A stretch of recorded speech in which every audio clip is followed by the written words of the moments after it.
adjacent town of Trophy Club. As the first generation in his family to graduate from college, he completed his undergrad and graduate degrees at the University of Texas.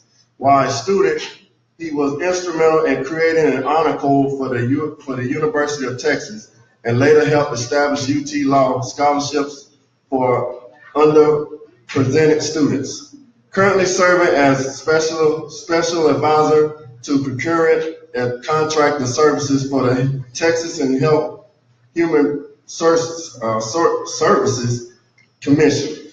Rudy was previously employed by the Texas Department of Aging and Disability Services and the Texas Control of Public Accounts.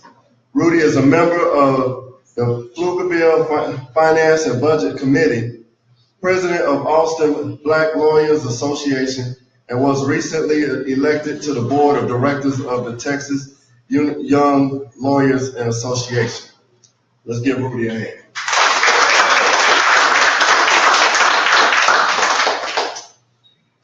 George Luckett, placement 4. He worked 17 years with the Texas Department of Transportation and in the city of Killeen for 11 years, as an assistant engineer and director of transportation. I had oversight of the city's transportation systems operations. He ensured the city's transportation system was planned, constructed, and maintained in a costly, effective manner. To effectively address this region growing safely, mobility, and reliability needs. Currently, he is teaching continuing education engineering classes for Half Moon Education Incorporated. He has lived in Pflugerville since 1994, and he graduated in '86 from Texas A&M with a Bachelor's of Science in Civil Engineering. Let's give George a hand.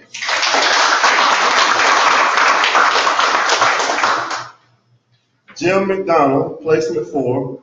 Since arriving in Pflugerville 20 years ago, Jim has devoted countless hours to community service, gaining the knowledge and expertise that eventually earned him the position on multiple city boards and commissions.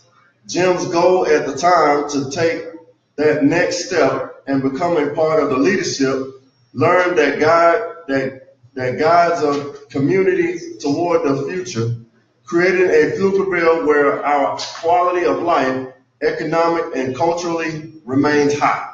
Every citizen has the opportunity to participate in governance. Neighbors know and look out for neighbors. Let's give Jim a hand.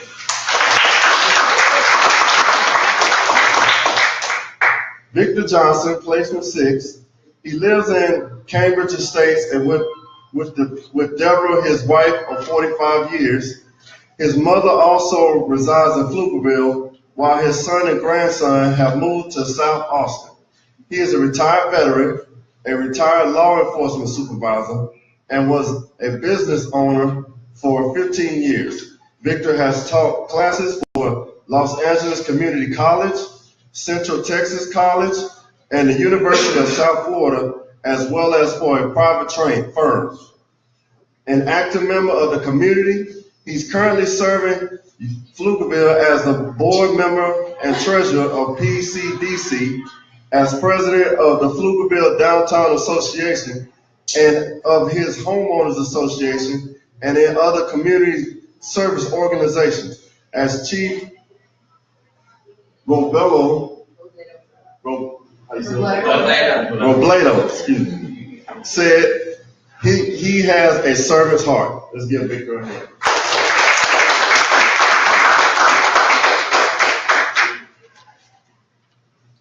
Adeline Bowie, placement 2. Her family migrated to the U.S. from Vietnam in the early 80s, where she attended school and graduated from the University of Colorado with a degree in business. She got involved with Pflugerville community when she purchased Hanover's Drop House in 2008. The previous owner had checked out the Hanovers and was needing a different operator to revive it from near bankruptcy. With hard work and determination, She and her business partners rebuilt Hanover's inch by inch until it is the main actions of downtown Pflugerville. Adeline is no stranger to hard work and community service. She strongly believes in giving back to the community whatever she can. Adeline decided to run for city council when she realized that all the past candidates' platforms were about revitalizing downtown Pflugerville. After the elections, they talk about revitalizing downtown are pushed to a corner and never to be heard again until the next political candidates use it as their platform. Let's get Alan in the hand.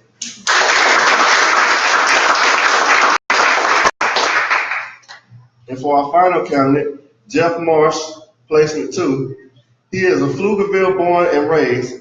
He started off in kindergarten at Pflugerville Elementary and stayed in Pflugerville ISD until he graduated from Pflugerville High in 2005. After graduating from Texas A&M, he moved back to. All right. Don't encourage mistakes. Don't encourage mistakes. He moved back to Pflugerville and started in the home building industry, working for a large corporate builder. He currently runs the operations for his family's business, a Pflugerville-based residential and light commercial construction of company. Let's give him a hand. Let's give him a hand. All right, now to the main piece.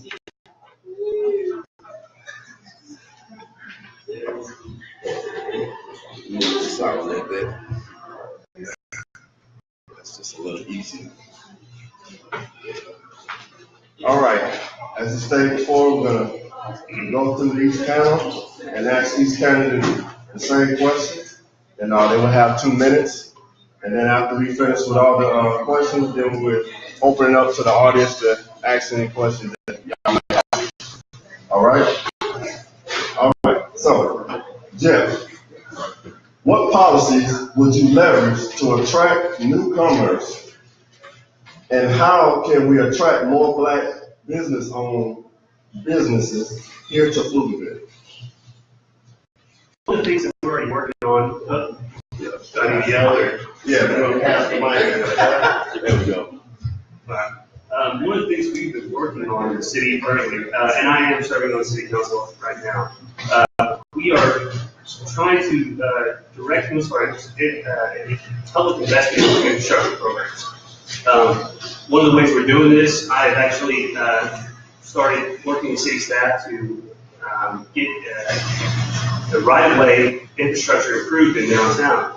We are currently getting a engineered and cost estimate plan to improve Main Street in downtown so that we can direct private businessmen and business owners to invest their own dollars in downtown so that we can revitalize the area. Another thing we're working on is changing our zoning designations in high impact areas like at 45 and 130. Currently what you're seeing is a lot of retail going in. That's not exactly what we need in that area. We need higher buildings. We need to reduce the mattress stores that everybody complains about. So we are trying to increase the minimum building heights in that area and try to increase the traffic and the volume of businesses over there.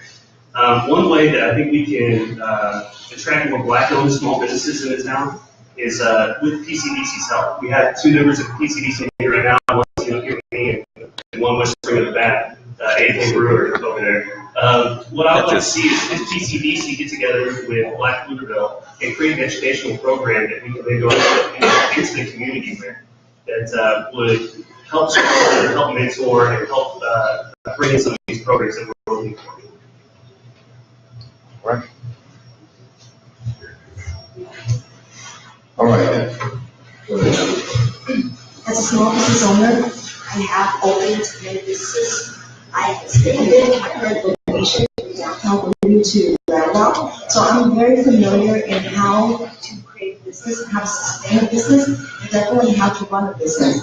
Now, I know a lot of business owners, the number one thing that they face is undercapitalization.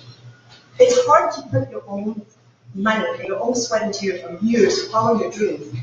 But in 6 months, if you are not successful because the traffic to your business is low, the revenue is not there, the heartbreak of having to actually close down these businesses, and not to mention all the lost funds and money that you have invested in the time and the sweat and the love.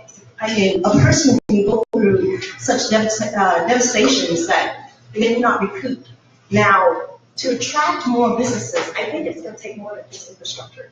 It's going to take basically a city, programs to help a lot of these businesses, not only with resources in terms of how to open a business, but actually find funding to help them. A lot of businesses, they rely on banks for bridge loans, SBA loans, or any type of loans to get their business going. Well, a lot of times you're not able to qualify for these loans because it's a first-time business. Where do you find all that funds? So if we can create some kind of system, and I see this happen in Austin, where they create a system, it's a bridge to help these small businesses get funding, so that instead of using their life savings, that life savings is like a second life, and then you utilize bank money, city's assistance to help this business going. And then once the business is in downtown or any city center, it's gonna basically be successful. Once the business is there, people are gonna come. And this is my personal experience of running all these businesses. Now, as far as bringing in more Black businesses to Pflugerville, I think we need to basically have programs that incentivize minority-owned businesses to bid on projects that would not otherwise be available to them.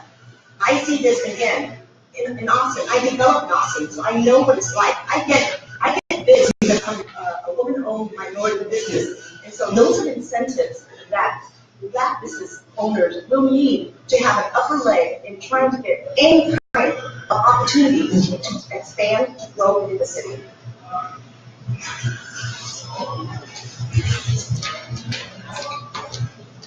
Well, as a director of PCDC, I've worked really hard to bring good businesses, good jobs to the city. We brought in one. Speak up. Speak up. Yeah. All right. You hear me now? We'll make it better. Yeah. All right. Here we go with the outside boys. I'm sorry. As a director of PCDC, I've worked really hard with the group in order to bring good businesses to the city and jobs that come with them. We brought in excess of 500 jobs this year and more than $50 million worth of investments. We have to keep Pflugerville competitive with all the regional cities. We also want those jobs and those businesses. My strategy is to put.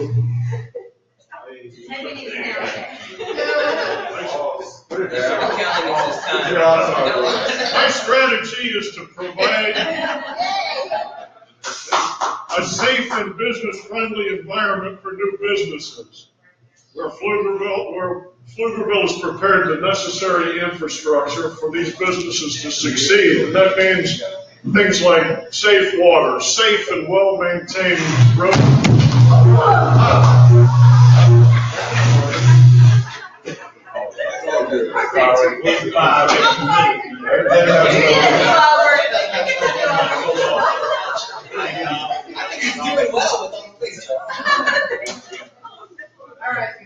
Anyway.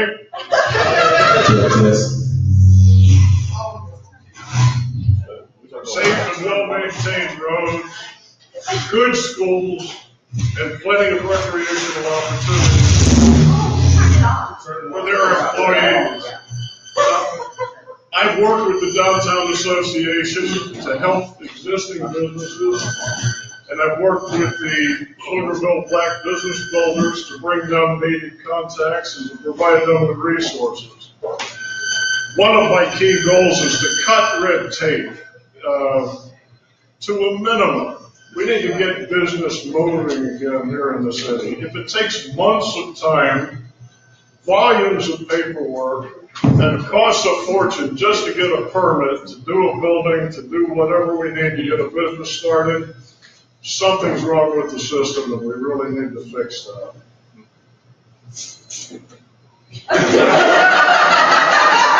Check, check, check.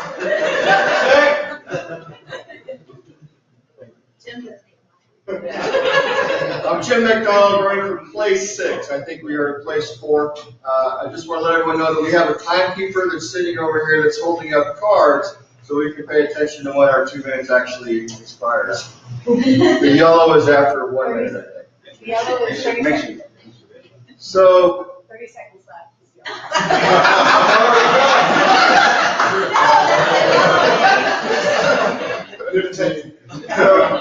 So I personally feel that the key to developing businesses, especially in the Black business community, is nonprofit groups like Black Pflugerville.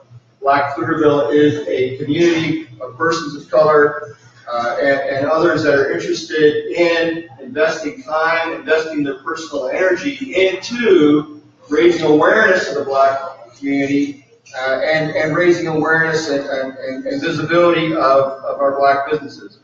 The key here is to think in terms of equity. And so what we want to do as part of that mission, and just for full disclosure, I'm a board member on Black Pflugerville. And so in terms of creating equity within our city, what we want to do is make sure that the Black business owners are aware of funding opportunities and grant opportunities to kickstart their business. Because businesses fail in the first year, 80%, 85% rate of all businesses that start, not white businesses, not Black businesses. All businesses have that first year hump to get through. And so that's where we need to pay particular attention to stimulating that growth.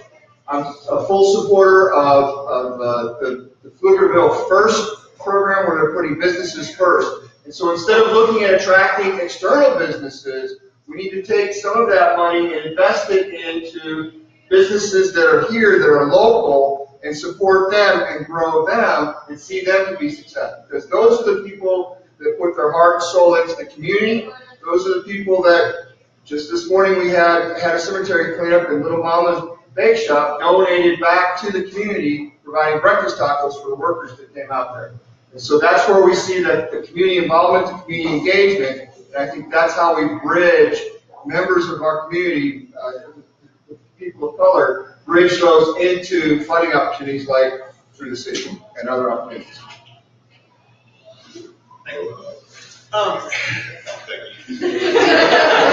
Following up a little bit on 2 of the things that Adeline hit on and Dick, I was a former assistant. Can you hear me, Mike? I was a former assistant. What does that mean? I was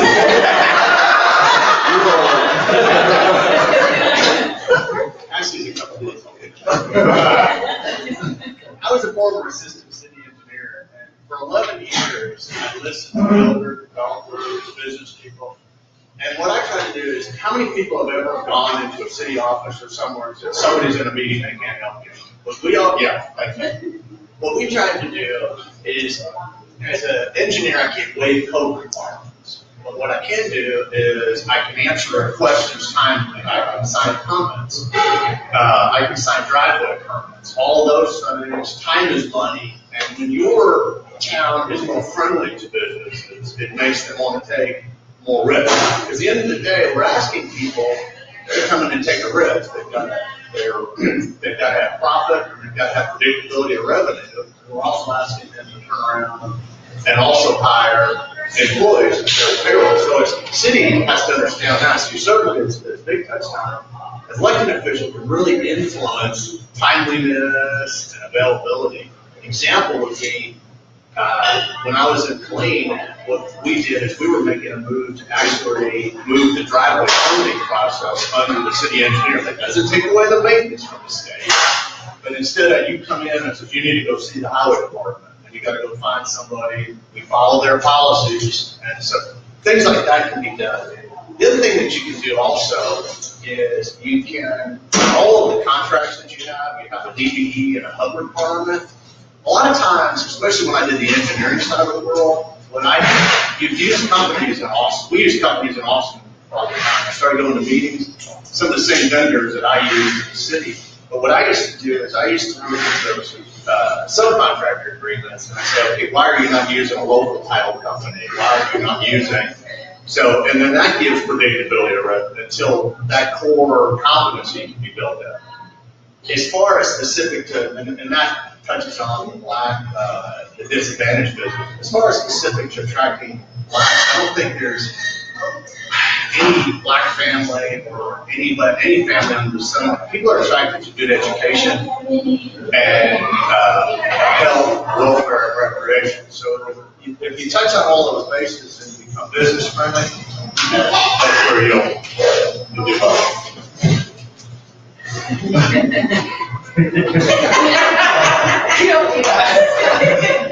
So when Sheldon, a couple weeks ago, he sent us the questions, and he has ideas, said, guys, look at the questions, think about what your response will be, very well answer, and we'll go from there. I thought this was a really interesting one, and probably at the heart of one of the restaurants why Black Pflugerville is where it is today. I served on PCPC at the time, a couple of years ago, and in my time, what I found out was that not necessarily the question or issue is that does Pflugerville have policies in places to go ahead and encourage black-owned businesses, but do black-owned businesses actually know what the policies and things that Pflugerville has in place to make it that way? They're not specific to black businesses, but they're specific to business in general, particularly to local ties. Jim made the comment about Little Mama's, Heather. And I think Heather's one of our, great stories we're going to hear about. One of our business owners decided, I want to open up a business here in Pflugerville. I'm going to go ahead and touch base and figure out where I need to go. She reached out to PCDC. PCDC was able to go and work with her, and she has a successful business because of that. I think that when we look at these policies and issues, it's not necessarily always we're doing demographics, but honestly, it's access to information. So from a city standpoint, what the city can do, and what the city has been doing, which is great, is to go ahead and talk about business person who's writing in the comments, to go ahead and look at these businesses and work and toward and be partners with them in that. Additionally speaking, one of the important things that businesses need to do is that they need to reach out to the city. Because when I was on PCDC, I would go around and speak to these black businesses and say, hey, listen, do you know this opportunity right here? They're like, no, I know you. I was like, listen, you know this information right here, this is valuable, people apply, they had no idea. It's incumbent on them to actually go ahead and reach out from there. The city needs to put the information out there, make it accessible, but at the same time to come to the business to do so. Particularly when we're talking about black businesses in particular, as I call it, the greater Austin diaspora that we have here today, that we have, and inviting people here from moving into Pflugerville. Finally, I think the most important part is that you need to go ahead and have that information made available in a timely fashion. I think that the hardest issue that we have in general is that information may be put out there, but it's not in time when somebody's actually trying to make a business decision. I'm glad to see what Black Pflugerville is doing regarding business first. Let's please make our comments in 2 minutes, please. 2 minutes. You see that red card up? Please take the comment. I'm right there already. All right, so. See if that works for me. Hello? Okay, you already turned it all the way off. All right, so one of the comments that you made as far as awareness. Does the city have anything in place to bring awareness to business owners so that they'll be able to have a better understanding of the programs and incentives that are out there for business? I'm opening this up for you. Yes. The PCDC and the Chamber of Commerce right now under the Business First program, which is business retention and expansion for businesses that are already here. We are working on a business directory for the city of Pflugerville, which will give all of the residents all of that sort of information. What department do you go to if you need a permit for this? Who do you talk to if you want to find out what land availability is? We are working on those things, and we will continue to do so as part of the economic development plan. And I want to follow up on what Victor says. That's a great point. One of the things that it was on PCDC and it's continued to do is that make a partnership with the Greater Austin Black Chamber. Because you have a variety of people who will go ahead, especially when Nadia Cofield was the chair, Nadia Tam Hawkins, who will go to the Black Chamber and say, hey, listen, I want to start a business, where can I get my information? One of the things that wasn't happening was that the Black Chamber wasn't reaching out to PCDC. Because I had the question, I said, well, do you know the PCDC over here? Yeah, I connected to. And all it was as simply as a phone call.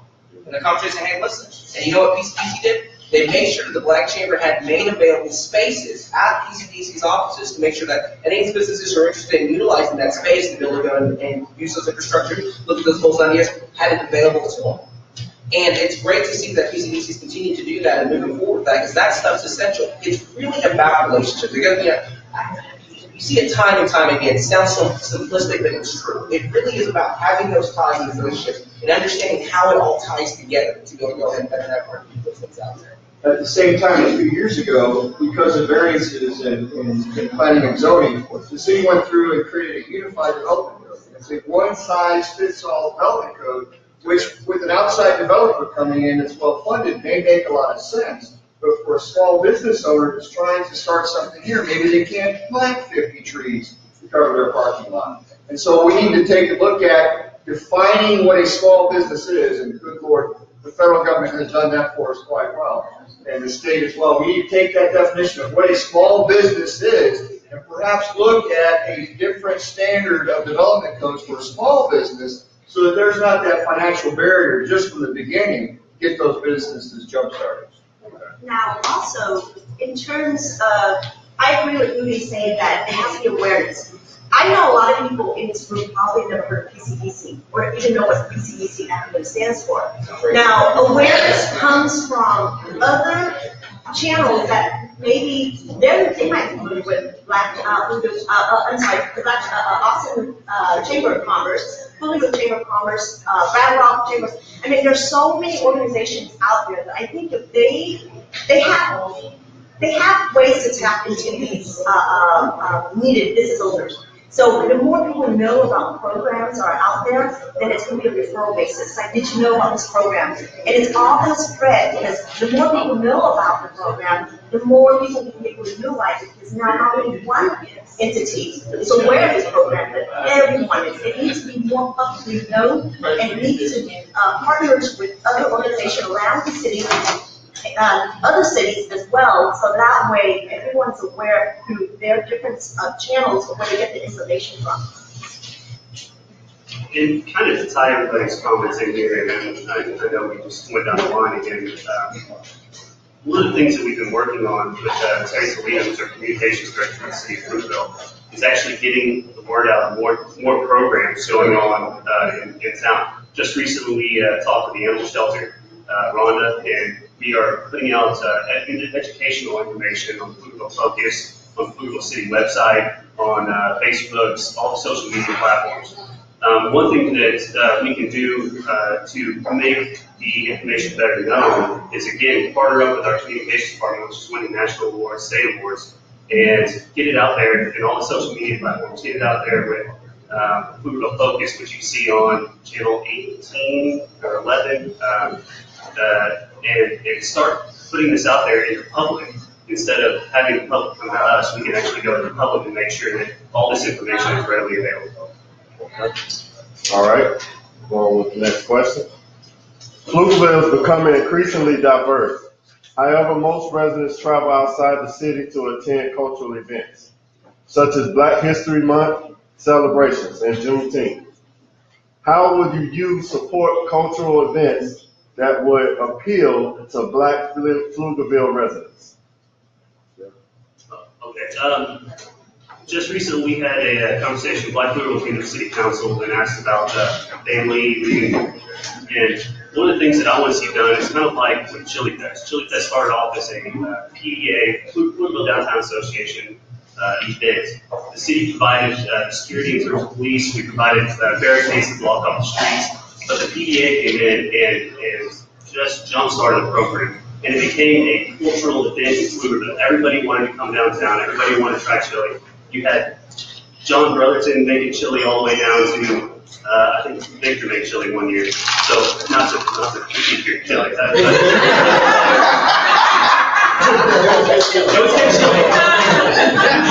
you had a wide variety of different people coming to this event, and everybody wanted to be involved in it. And one thing that you notice, thank you very much, sir. One thing you notice is that grassroots movements start better when it's grassroots. If you go and have the city jump in and create an event, people are going to get tired of it. It's going to get boring because you have the same things happening over and over again. So if we can get different organizations pulled together to create an event, come to the city and let the city provide the infrastructure available, the police, the barricades, the streets, the parks, provide the venues, and then grow this event to where everybody loves it. You can then move around and make it to where it's a well-attended, well-known event. And then at that point, the city can say, you know what, guys, y'all did a great job with it, but we're going to remove the burden off your shoulders. We're going to end up paying for this. And that's what I hope the city gets involved with. You're going to hear a lot probably throughout this whole forum about partnership. Partnership is key. Partnership in this sense is going to be the same to basically embrace and to encourage the local community to create not only one day event, but multiple events throughout the year. The Chili Festival is a great idea that, again, came from a small group, and it grew to the point where the city had to jump in because we got to the point where tens of thousands of people are arriving in such a short amount of time. Well, the Black community can actually create something similar to that. Now, it's going to require the local community to come up with the ideas. The city can't. I mean, unfortunately, it's one of those things that it needs that vital, heartbeat to create that idea. And from there, groups of people come together. And once you're able to create that type of feeling that you want to generate and create and become big, then the city can definitely come in and offer the infrastructure so that it's not only like a small event, but now it's a big event, and that's what comes with awareness around the city, around statewide, and it becomes something that we can be proud of, that locally a small group came up with this idea, and that we, over the years, were able to create. So this way we can celebrate Black history, Black cultural, Black arts in any way we feel that is important to us. And then the city, in turn, helps to allow it to expand and grow like weeds in the future years. And that way we can all look back 10 years down the road and say, wow, we did this. We made it happen. Well, there's not a lot to say about this other than to pretty much go ahead with the theme that both Jeff and Addie had picked up on. Originally, Chili Fest was formed by the Downtown Association. Deutschen Fest started out as a small festival by the Downtown Association. These are small community events that grew in popularity and eventually became city events because they were so popular. But as has been said, they were started out by individual groups, dedicated groups of people. The city, and myself as a councilman in the future, we're going to review every single one of these requests that comes through. We'll help you move things along. We must have these cultural events. It's really an excellent opportunity to draw the city together, to enhance friendship, and it goes a long way to bringing in things that we actually want, which is businesses and jobs. Because it encourages businesses come around and they look and they see these wonderful opportunities, these great social events that are happening, and it encourages them to come in. It makes their employees happy. And really, that's one of the main goals. So if an organization, Black Pflugerville community, wants to start a festival that celebrates a particular item or a particular person or a particular cultural aspect, along with anything else, kickstart it, put your people together, let's get it rolling and we'll help you. There's no question about that. There is no question the city needs to be involved in these things. So, about a year and a half ago, well, 2 years ago, I was the president of the Rotary Club of Pflugerville. I looked at the demographic of our club and realized that we were becoming the traditional old white guys club. And I looked for ways to fix that. And I reached out to friends of mine that were not the same race and not from the same demographic as I was, and invited them to join this community service club. And I had some success with that, and the club grew. And then after that, I kept trying to figure out what could I do to work this partnership. And I heard about this group called Black Pflugerville. Everyone was like, Black Pflugerville? Black Panthers are kind of weird. I don't know what's going on with that. I said, I'm a big scary white guy. I'll go find out. Right? And so I reached out to Black Pflugerville, and they said, hey, we're community service minded. I'm like, I identify with that. I'm community service minded. I said, we need someone to chair our cemetery cleanup program. So I got experience. Get people to come out and volunteer. I'll do that. And so that's how I became the chair for the historic Colored Edition Cemetery. We call it historic Colored Edition Cemetery because we're not whitewashing the fact that it was platted as the Colored Edition. We want to remember that and stand up for that, but to understand that we're changing our perspective on what that means. So, and it was so successful in my outreach that they invited me to join the board and become part of the program, become part of the solution, right? And so I'm sorry, but people of color don't want another white man sitting up here telling them what they need to do to be successful in the community. That's not the way it works. What I want to hear is your voices in terms of how we together can form a partnership and make a change for the better in our community, reach out to everyone in our community, and solve problems and bring equitable solutions. Because at the end of the day, we want everyone to be treated in a fair and prosperous way. I think there's two issues. I think one issue is the premise of the question says people go outside Pflugerville to attend events. So what I would want to know is I want to reach out to what is it that's drawing those events and what we can do to facilitate to make it our environment more so. The second thing is I think that we can help by focusing on the speakers. I'm just going to use the example. A friend of mine is actually in the back of the room. His name is Alex Porter. He's a former FBI agent. He's my tennis coach. He's a Korean War vet. He's a Korean War vet. Every Thursday night, I take tennis from Alex. And every Thursday night, he has to dismiss me because he teaches me history. And I go just to listen to him, not as much because I enjoy playing tennis. But he teaches me things. He teaches me things. He can tell me things about when he went to law school, where I believe, Alex, how many schools in Texas did you go to law school when you tried to go? How many schools in Texas did you go to law school when you tried to get in? Or colleges? Initially, none. None. How many colleges did you go to? I started at Black College at the time I enrolled in college. Time number two, and also enrolled at Samuel Houston College, the other was Tillerson College. But I could not attend the University of Texas even though I was fully qualified to do so.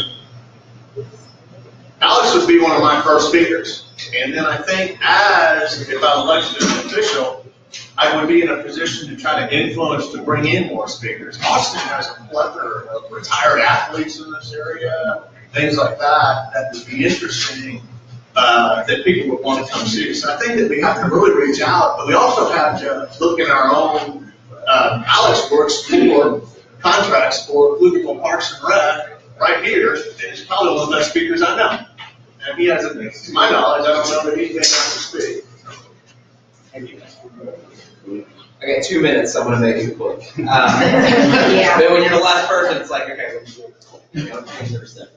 I want to give credit to, we're saying that what Jim said about people colored don't want to hear an old white person or a white person telling them what to do. I want to give credit to someone that you guys may not know about who's had this idea for a long, long time. And that actually is an old council member, Wayne Cooper. He had this idea, and he came out with it. He spoke specifically. He said, you know what? I realize that Pflugerville is a majority minority city. I see all the great festivals that we have around here. Why don't we do something for everyone? Where, in fact, we include all the different cultures and how the different ideas involved in there right there as well. And it was a phenomenal idea and a great concept. Unfortunately, it came at the end toward this term, and I'd love to see, Black Pflugerville and other organizations go ahead and partner with the city to make that come to fruition. But I don't necessarily know if it's people of color don't want to hear someone not of color go and speak to them about things. But I think that what they want to hear and what they want to understand is that they want to be part of the solution. Just like what you did. They want to be true partnership in these ideas, and not just put the burden on them to make things happen. Going to George's point about the speakers and why people go ahead and they go to Austin for these things, let's be real. So a lot of people that you have, a lot of people of color, and people in the Black community, were from Austin, and then moved from Austin. Where do a lot of you guys go to church right now? Still in Austin. Where do you live? Here in Pflugerville. It comes because of what we're used to doing in our ideas and concepts of that. George is right. We have a plethora of people moving up here now. And so that gives us an opportunity to go ahead and change the venue and the opportunities made available to have these sorts of events. Councilman Marsh, what he said is that, do you want to see it as a grassroots effort? Yes, it is a grassroots effort. And it's something that I can see each and every one of you who are interested in there, right there, because the audience will make that happen. You have the resources here in Pflugerville. You have the desire from the city council and other members of the community to make it happen. Let's do it. All right. Staying with the speaker, with Rudy. What programs that can be implemented that target health disparities of Black people in the city of Pflugerville, such as diabetes, heart disease, mental illness, and HIV? So, a couple of us, when we saw this question, we're kind of like, wait, what? He's almost out of his book. But I get the idea and the genesis behind this question, particularly due to the fact that if you're coming from Austin area that has central health, that has different programs and established criteria right there with health ideas, these are programs and these are concepts in governmental entities that actually go ahead and take care of these concepts right there as well. Pflugerville does not have central health. Pflugerville is just beginning to go ahead and have its first hospital here with that. Now, I'm one of your commissioners on the, for the ESD, so I'm in charge of fire and EMS services right there. And what we've done already initially, proactively, is we started to talk to Mayor Scott and White about different programs and ideas. We can work with them. Something that's very important on is the American Heart Association. I have two friends of mine who are on that board of directors who have come to us partner about that, because when we talk about heart disease, particularly the Black community, let's be honest, don't go ahead and go see their doctors enough, and it disproportionately affects us and ideas with us. You can utilize the resources that you have here to start to create health care programs made available. And that's because of the partnership to be able to go ahead and create that new hospital that we have here and bring more of those medical ideas, concepts in triangle with the city. It's not necessarily that was necessarily integrated and thought of from the onset of Pflugerville, but Pflugerville is becoming much more professional, much more valuable, and frankly, much more varied of different programs and services that it can do. So in doing so with that, I can see the potential for these opportunities to go ahead and provide these different programs and to go ahead and provide clinics and ideas and concepts. Like we've done Lone Star Circle here in Williamson County and in Taylor and Bastrop to bring those things to go ahead to not just low-income people, not just people of color, but all people here in Pflugerville.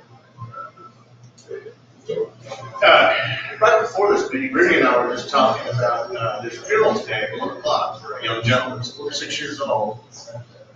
He was a radio host, Sean Adams, and everybody in the gym, everybody I know that knows him, he's pretty much in shock because he was on the radio, I believe, that morning, and then he had a massive heart attack. And I think so.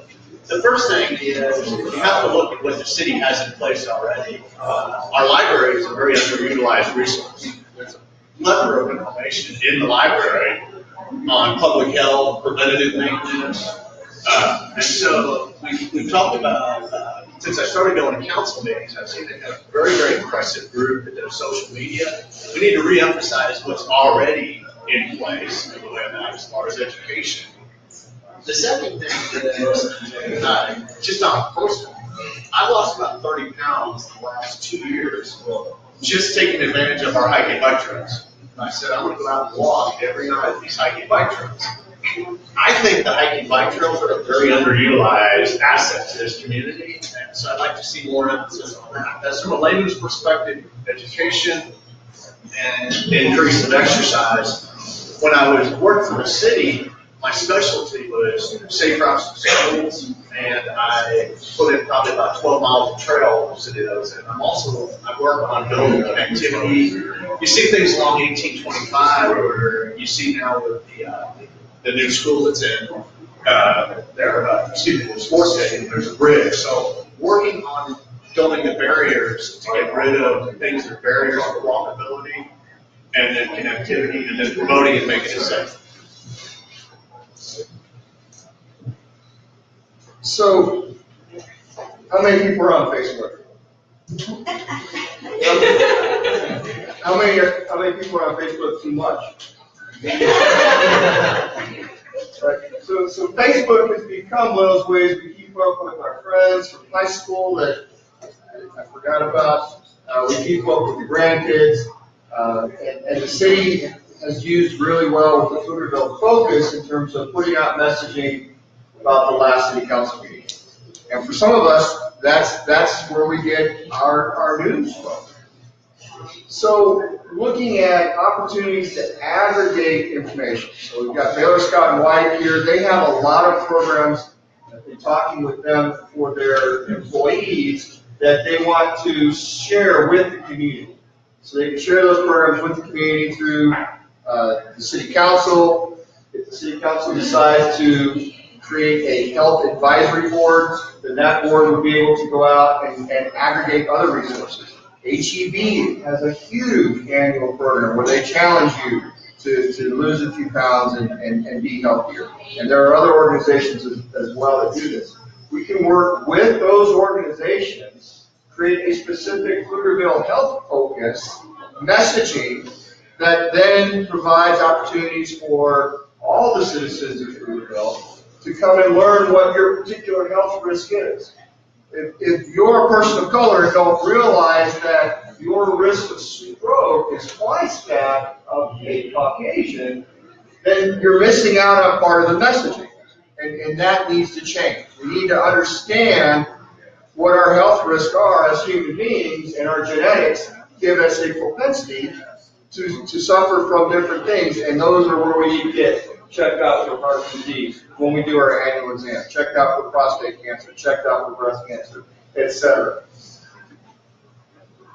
I'm going to build on what's being said. There are a lot of doctors here in the city. There are a lot of organizations that are healthcare minded. The city needs to rely, first of all, on them at this point, because we don't have a city organization, a city facility to handle those things. ESD2 is a good example. One of the main problems, again, is communication. People just don't know about all of the resources that are available. Now, I would be in favor of using our city's communication department to add an aggregating site to the city's webpage that helps promote this information. Now, I was just at one of our PCDC meetings, community development meetings, where we had the regional director for Baylor Scott and White Hospital System, building this wonderful new 3-story hospital building. A lot of fantastic information was put out of that.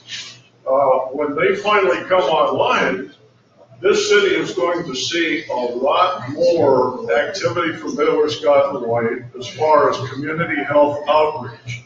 And you have to applaud them for that. That's a fantastic program.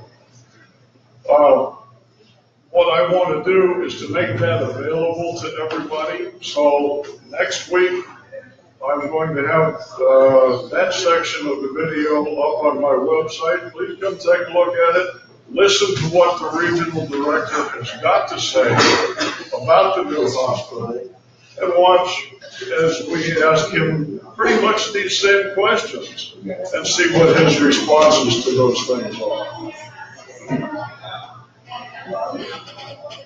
Diabetes, heart condition, HIV, any of these medical conditions does not discriminate. It does not know colors. It does not know anything. You genetically, you're gonna get it, or just through your diet, through your health, the way you live, your lifestyle, it's gonna affect you.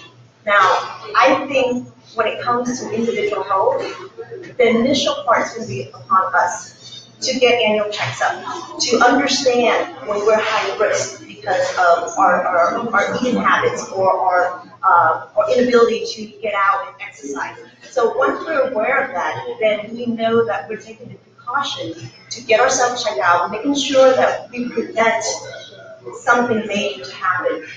Catch it before it becomes a problem. Now, I know Pflugerville, we've grown from a small town next to Austin to over 65,000 citizens living here. And in the next under 10 years, we're going to hit 6 digits.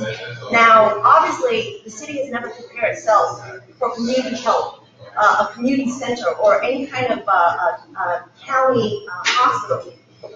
As the population grows, that is going to be something we need to address. And it's not just for the Black community or the minority community, it's for everyone. This is something that the city will need. And so as the city grows, I hope to be able to be on board to support these programs to build more hospitals, county hospitals, so that there's MAP programs to help those who cannot afford health insurance as we go through this health insurance issues that we're trying to get through with the federal aspect. So we can create county programs to help those in need, and it does not matter who you are, as long as you qualify for these programs. In the meanwhile, we'll partner with Travis County, Williamson County, for some of the programs that already existed to help those that need the medical assistance. I want to support any programs that allow easy access to health care or health coverages or any way to help prevent future issues that you may get as just the way we are or genetics or how we live. This question kind of hit home with me. Diabetes, heart disease, mental illness, that all runs in my family. My grandfather, my great-grandfather both had strokes. My grandfather had 2. Diabetes runs all through the family. Again, heart attacks, my grandmother, grandfather, great-grandfather, everybody in my family is pretty much hit the majority of these items. So yeah, education's key on this one, and I can speak from personal experience that it really is all about education. This is rough. So anyway, the problem we have with the city is that we don't have the funds necessary to go out there. That's the problem with a lot of stuff going on. How can we provide education on this? This is so it's wasting away. It's rough. So how do we get by with that? Well, again, as people have said, our communication team and Pflugerville is top notch. I really cannot emphasize that enough. If we empower Terry Toledo, who's the director of our communications team, and let her know this is something we're looking for, she can knock it out of the park. We can have it on every channel. We can have it just broadcast it out. Go get checked out. And the great news is we just started breaking ground on Bailey Scott White. Those guys are educational experts. Bailey Scott White really go through and make sure that everybody in our community knows where they are, knows how to fix themselves, and knows to get checked out before it becomes a problem, and that way families don't have to suffer through this. Again, it's just all about education, and we have to figure out a way within our current system to make sure that everybody in the community knows about it. All right, next question, we're going to start with David. How can we improve community policing in the city of Pflugerville in regards to police interactions with Black residents to reduce racial profiling and arrests within the city?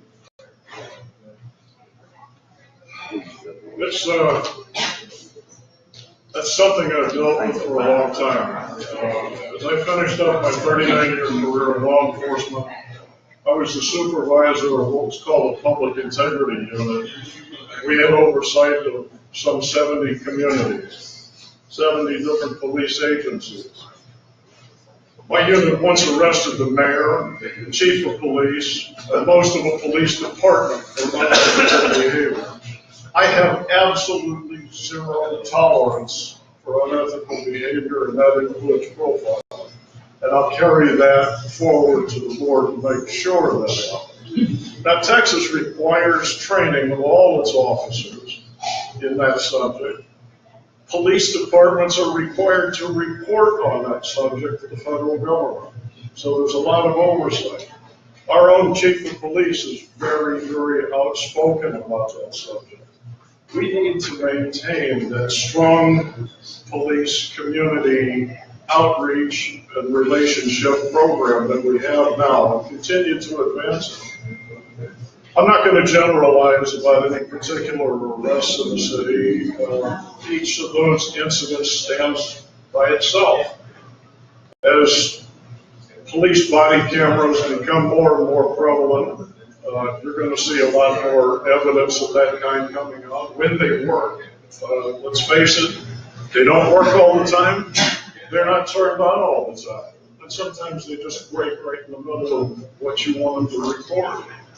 But they will get more and more information to us.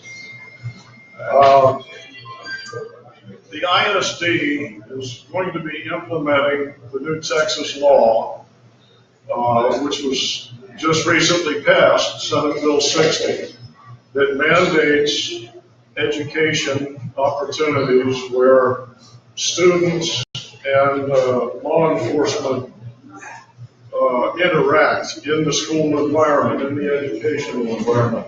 And I think that's going to make a huge difference to our community. But once again, racial profiling is not something that can be tolerated in any way, shape, or form. So, you know this one? Yes.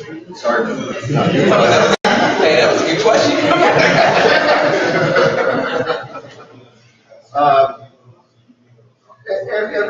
Everything begins with a conversation. The first part of that conversation, and I remember years ago talking with my friends, and we would have a conversation about race, and they'd say, "Oh no, I'm colorblind. I don't see color." The first thing we have to realize is that's a lie. We all see color. It's just a fact. It's very tribal, and when we look at someone, we see color.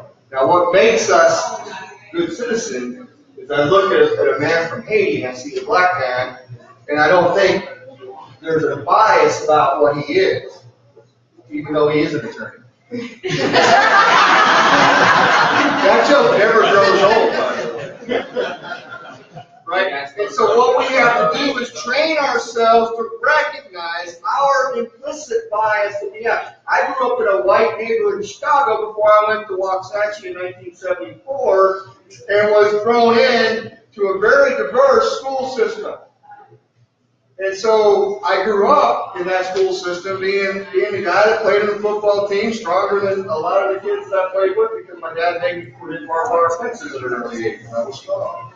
But we have to recognize the fact that we grow up with biases.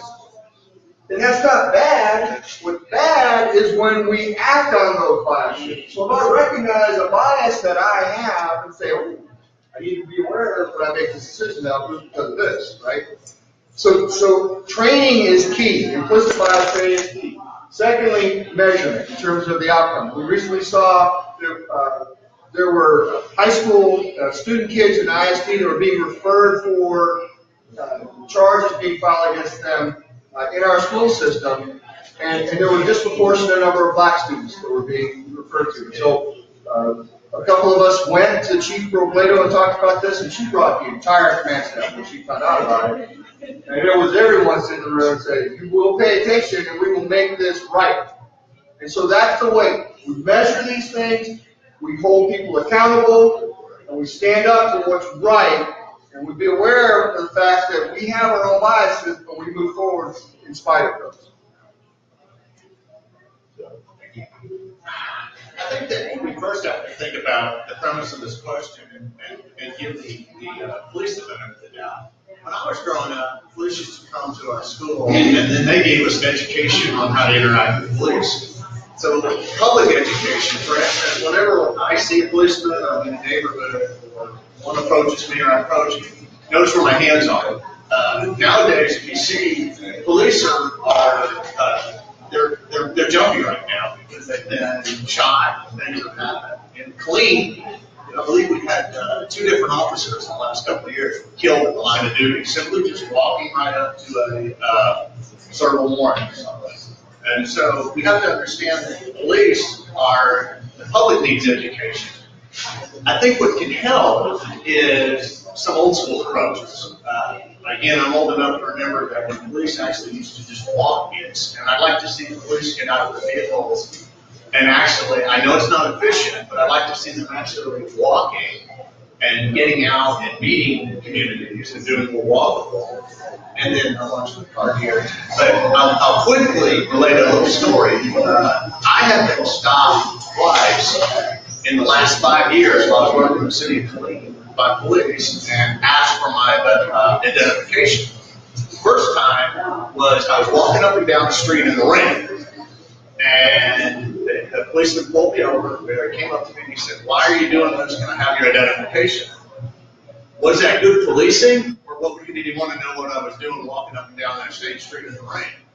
The reason I was walking up and down that same street in the rain is I was over my streets department and I was evaluating how it drained with that level of water that was people had complained about. The second time, I was counting traffic.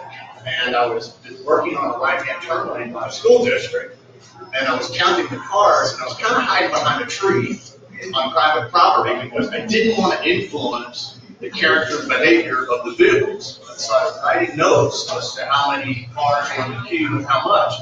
Again, the police came up and asked me what I was doing. So a lot of that, some of it of this is perception. Is it profiling, or is it really just good police work, and are they doing their job, and when things are out of place, asking questions. So I believe it's a two-way street with the police and the public, but I think it starts with some more education of the public and understanding interaction with the police also.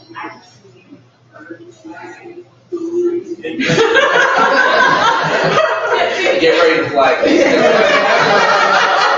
Because this is such an important topic and such an right now in our country that I want to make sure that address as thoroughly as possible right here as well. And I want to give credit to Victor for what you said about what we've done from the legislative level to state organization. So, Bio said that I think it said presently in the Texas Young Lawyers Association. I'm no longer in the Texas Young Lawyers Association. I'm in the state bar of Texas. Especially for you guys, I want you to realize what you do as lawyers. So, I am the son of Haitian immigrants, the first generation in this country.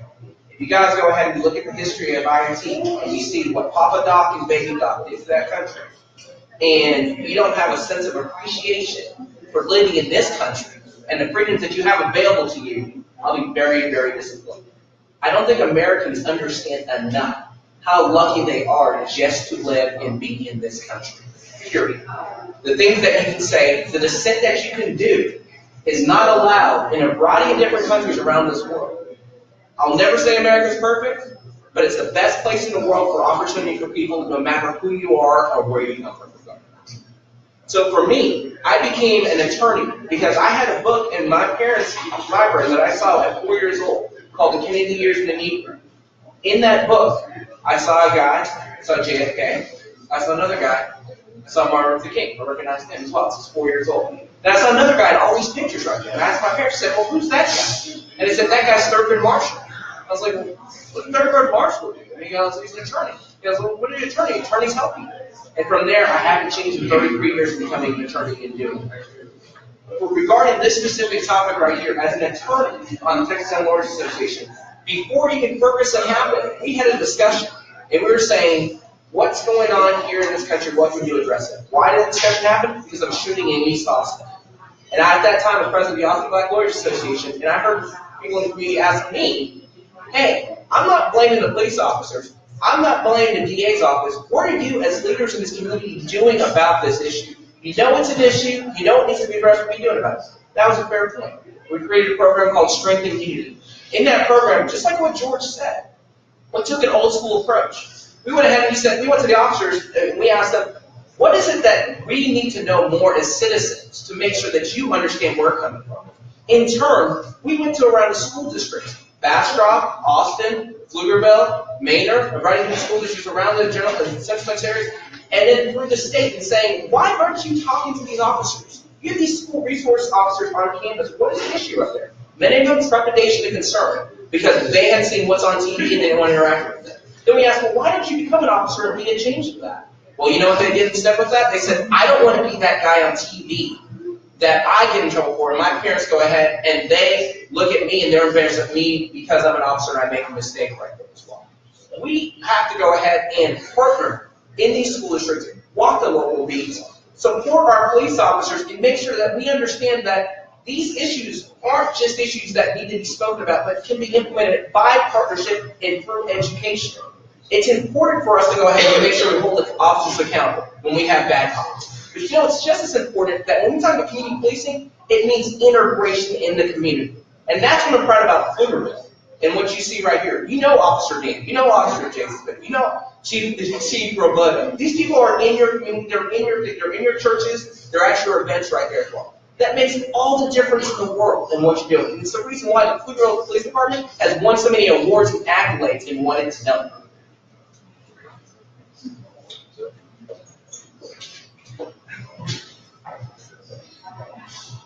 Recently, we hired a new police chief, Chief Robledo, and as all of you all know, as Rudy just pointed out, she is active, man. She was singing happy birthday to an 81-year-old right after she got elected because she was eating at the deli and found him having a birthday party, so she just started singing happy birthday, got everybody out of the kitchen, they were singing happy birthday to him. So she is a very active face in our community, and she is pushing all of our police officers to be very active as well. She is making them go out, introduce themselves whenever they go out to lunch. Before they sit down, they go and make the rounds of any restaurant they're at. After they're done eating, before they leave, they get up and make the rounds and introduce themselves to the new people that show up. So our police are actually great ambassadors for our city, and they are very, very passionate about what they do, and they want to be extremely helpful in everything they go about doing. With that being said, we still make sure we audit the police department every year with a national third-party reviewer. And they come in and they review our arrest warrants, they review our traffic citations, and they go into an in-depth analysis of what our police department's doing every year. And we can actually take pride in the city of Pflugerville saying that they have not found instances of racial profiling to date. We don't have it in the city of Pflugerville. Now, granted, something may fall through the cracks, but when our police department has that passion for what they do, they want to go out and make sure that they are those great ambassadors. We're in a very lucky situation here. Now, going back to what Victor said about the body cameras, that's something that the city council has been working on for a long time now, since before I got on. And in fact, we did not go through with the body cameras the last instance because we found out that the body cameras we were under contract to purchase weren't good body cameras. They weren't good enough for our city. So we are going through the process again, reviewing all the systems, and we're making sure that our body cameras are going to be the best ones on the market. The good news is we have 2 council members that are great in IT, so they know all the stuff that goes over my head. We have other council members like myself that does more logistics and planning systems, so we think about everything going on, what happens in a high-stress situation when they get out of the car, all the fun stuff that goes on there, and the red car really is kind of distracting. But anyway, we're doing a great job, and we just need to keep going forward with the processes we have in place. As a bar owner, I have my fair share of dealing with our local police department, and I have to admit, they are wonderful. In the wake of the Waco incident with the bikers, we all remember, and I'm pro-business, and I do a lot of fundraising for any causes that if people want to come and use my venue as a mutual place to meet, I do so. I open my doors to anyone and everyone. So in the wake of the incident, the group of bikers, and I've serviced them before, they're great people. I know all the way to the president of the organization.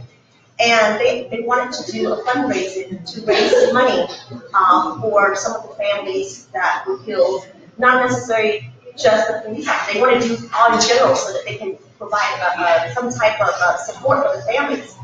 So I agreed. Now, I agreed to close off my venue so that it's a private event. So again, very concerned about how the public would view the event.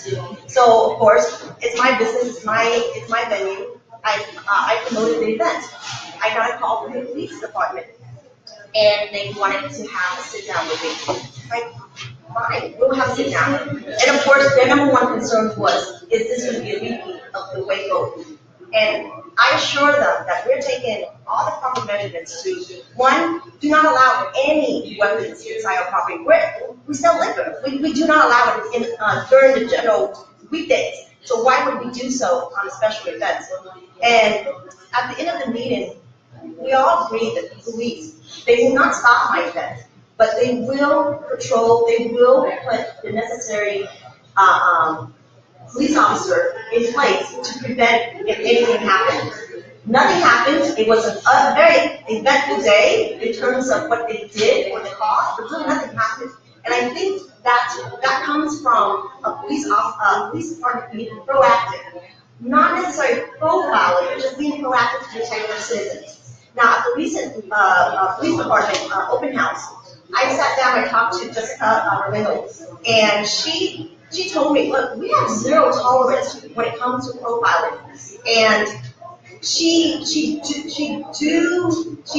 assured me that all of our officers go through sensitivity training. They understand that it's something that she would not tolerate. And being in the bar business, I've yet to see that. But then again, I might be biased just because, I try to do my best to protect my customers and anyone that comes through there so that no one's hurt. But I know police reach out and they do want to protect the public. So it may not necessarily seem like it's profiling, but it's definitely them doing their job. It's very distracting. All right. Next question, we'll start with Rudy, and then we'll go back to George and work our way down. All right. Black Pflugerville adopted the historic colored addition cemetery in 2016 by maintaining the upkeep monthly with volunteers only. How can the city of Pflugerville partner with Black Pflugerville to help with the effort and making sure that this part of Pflugerville history is maintained properly? So I don't think it's a secret here that I went to the city, I guess it was almost 2 years ago, when I was serving on the ESD board, we were looking at trying to figure out where we're going to put our new fire station. And I saw a plat of land literally on there that says, Pflugerville Color Edition. I was like, wait a minute, this has to be. Literally asked, I said, when did you get this map? And they're like, no, we just got it. I was like, wait, you're saying this is the way it is right now?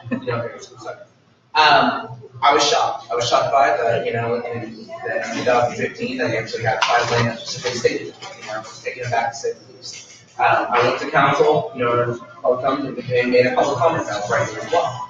I've got to say that I was pretty impressed to see how council went in and reacted to that. They went in and spoke to the citizens, and they wanted to give them ideas of concept regarding it. This is where I want to go ahead and give direct credit, because afterwards Black Pflugerville was created. Black Pflugerville took it upon themselves to go ahead and see what they could do regarding that cemetery and how they can go ahead and take those conditions. Well, I would say this, it's not even just about the historic cemetery, but it's that specific area of town.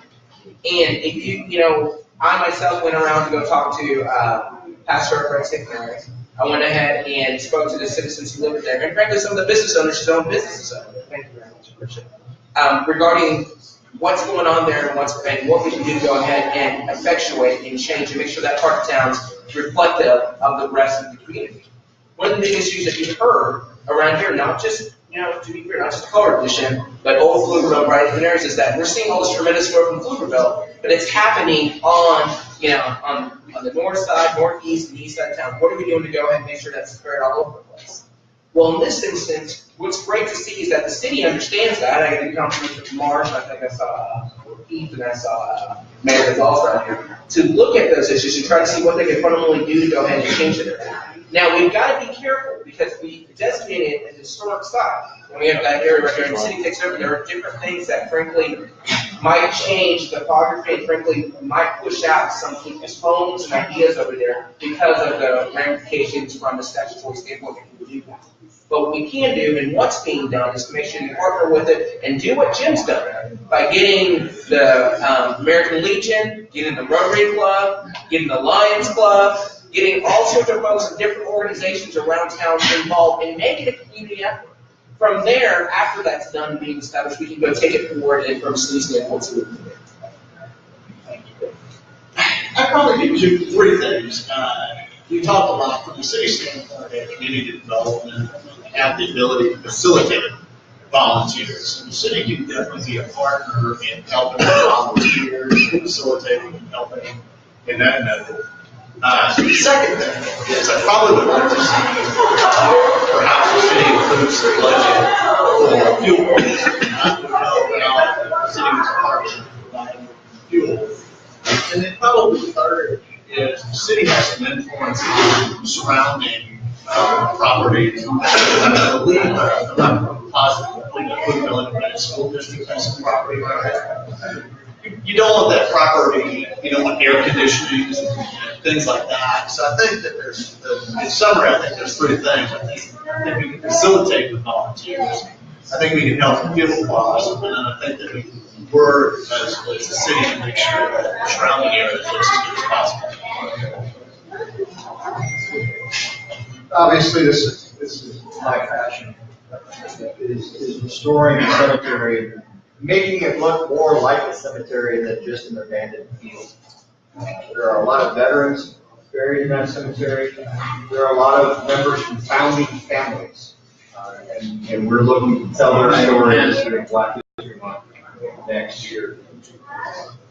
Partnering with the city, well, first we just talked about the volunteers. We did touch on the fact that there are a lot of clubs that are volunteering. We also had members from Pflugerville ISD out there volunteering. We've had members from Pflugerville City Council out there volunteering.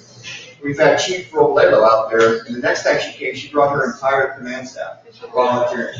You talk about community policing. You work side by side with your neighbors. You get to know them as your neighbors. I met a gentleman today named Sam, 6'6", 260-pound black man. And I said, I want you to meet my 6'3", 180-pound son named Sam. And Sam worked side by side. They didn't look at each other as a white man and a black man. They looked at each other as, we got to get past these thorns and not get stuck with them. They're working side by side, and that's how you break down these barriers so that you don't see a black man, you don't see a white man, you see the guys that you work with, the lady that you work with at the cemetery. When that officer puts that uniform on, you still recognize that officer as someone you work side by side with. If we can get the city parks department to take over the maintenance, the mowing of the city, of the cemetery, then that would allow our volunteers to focus more on the improvement. And Rudy's right, we don't want to designate it as an historic site because then we can't change it. We can't add a gazebo with a butterfly garden. We can't change the fence and put a better fence out there instead of the chain link that we have now with dilapidated barbed wire on the back end. We can work with our school district to make sure that they don't build and they leave place for parking. And maybe we look at one of these days after we identify where all the graves are, can we change the entrance to the other side where the school district is, because they don't need the parking lot Saturday and Sunday and the weekend. And maybe we can use the parking there and change the front of the cemetery to that side so you're not parking parallel on Caldwell Street. There are a lot of opportunities for improvement to partner with the city, to partner with the residences and businesses in that area. And there's that rest word. Thank you.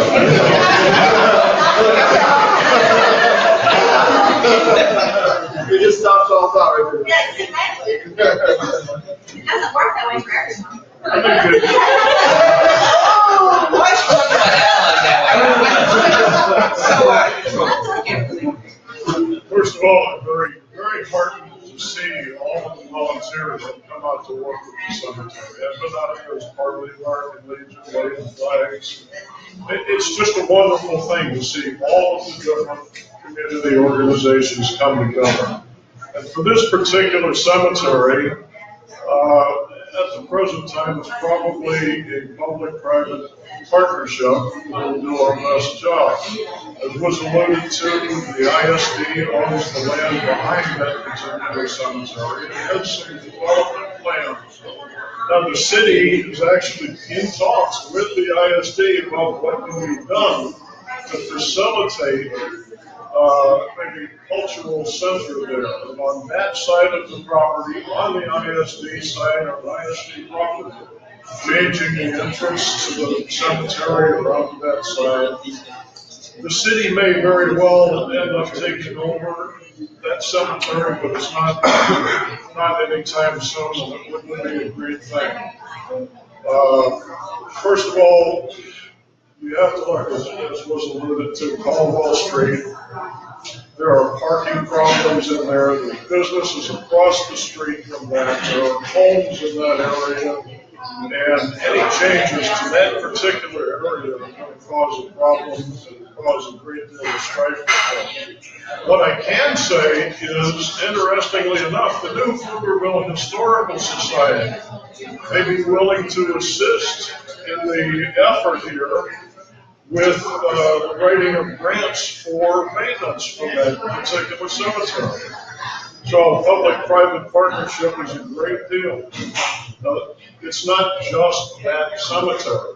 You all know that there's at least a half a dozen other black cemeteries in this area that are not documented. These are historic burial grounds, and each one of them needs recognition.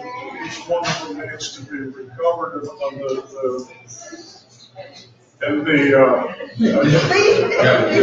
the folks buried there need to be remembered, and they all need to become a place where the residents can go and remember. I met Joe through this campaign, and I'm on Facebook all the time. I'm on this guilty Facebook screen. I'm going to get a scan from my phone. And I see that he posts a lot of events, cemetery cleaning. I mean, constantly reaching out, getting volunteers, and just ask anyone that can, whenever they could, come out and help.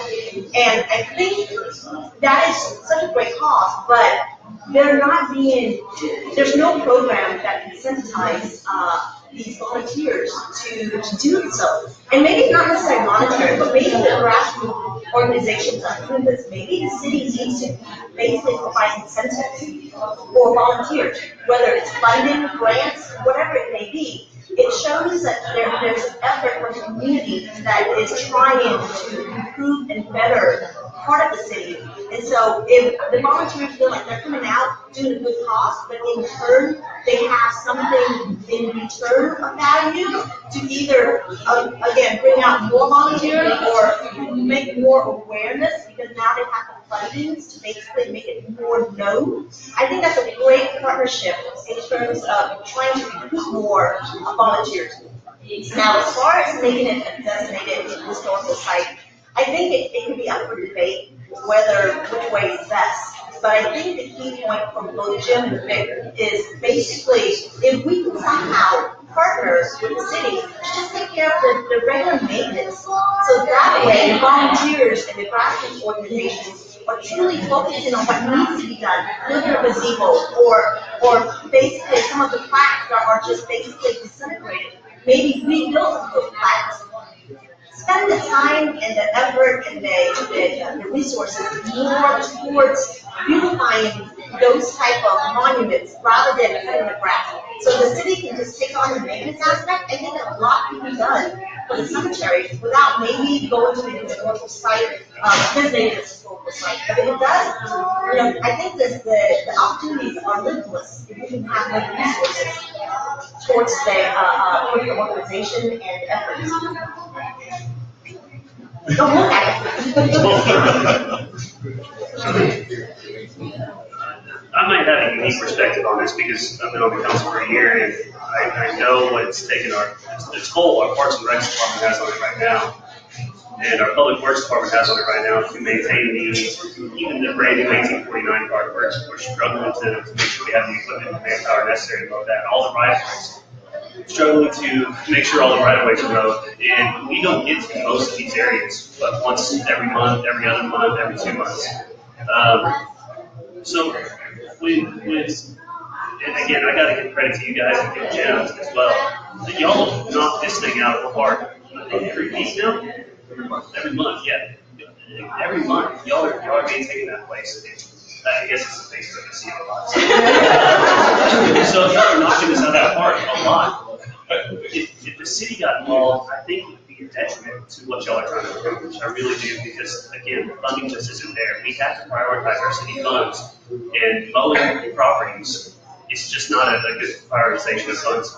So again, going back to a lot of the examples put forth here, the meeting we're having with the PFISD on 2 days from now, on Monday, this is a good opportunity for us to bring it up to the PFISD and make sure they understand the resource that is coming from the community. Make sure they know that this is a big priority. Getting involved just in the general sense of all the volunteers in the community, that's the best way. Again, I really believe volunteers is the best way for things to get done in the community. I have to admit, like, in 2 years, 2 short years y'all have been active, y'all are growing like weeds and making sure that everybody out there is getting involved in the community. And that's the best thing for our town. When you get involved in the community, you take ownership, and you start growing as a group together. I just have to say, volunteerism is probably the best situation for this course. And y'all are knocking it out of the park. Okay, so we're gonna take a 5-minute interval, and then we'll come back and resume the session. All right.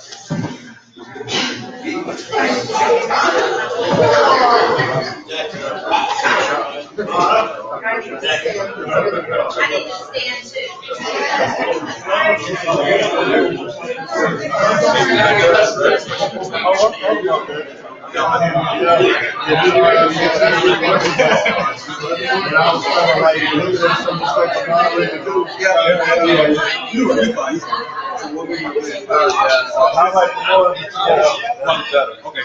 Go ahead. I got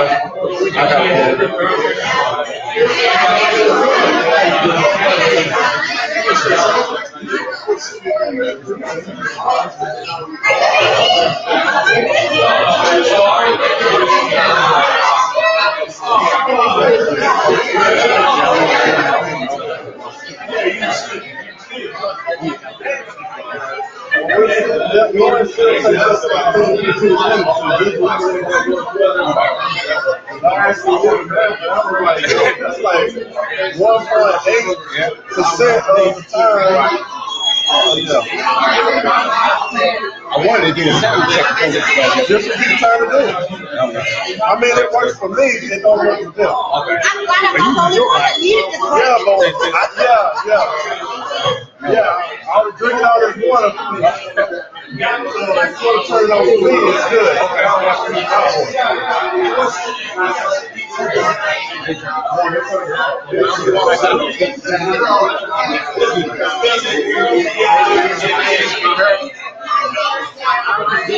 Next week, next 2 hours, we're going to have to gather we'll have to get they can actually go to we don't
You can help my own bills right there.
You done a wonderful job, young man.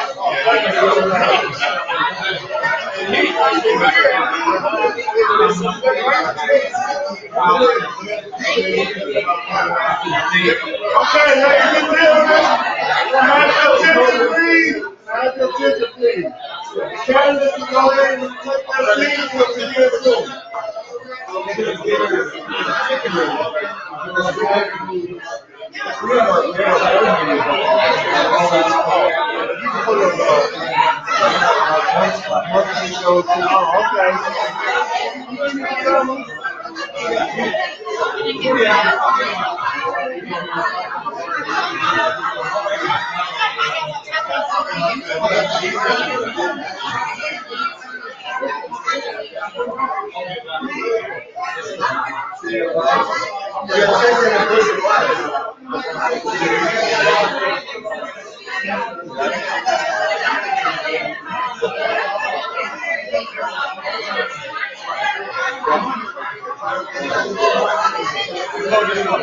Okay, everybody, about to get started again.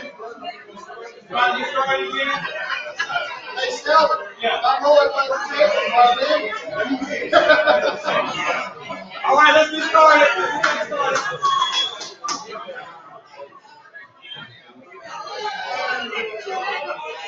One more round.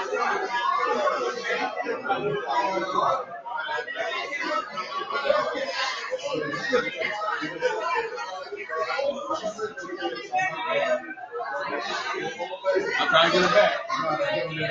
Everybody say, the drill sergeant. Hey!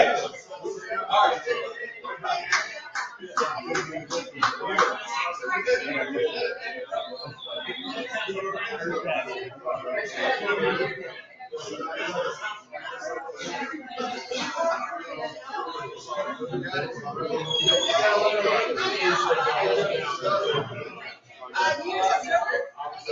Years of practice.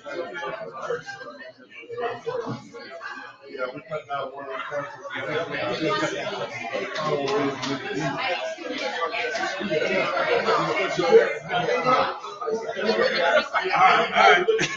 All right, we get ready to begin with the questions. Go ahead and take a seat. Got this started again. Nobody. Wait, one more. Are you sitting right here? Go ahead and take a seat. All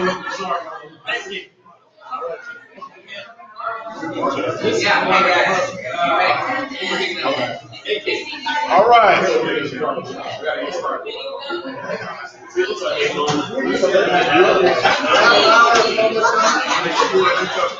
All right, please go ahead and take your seats.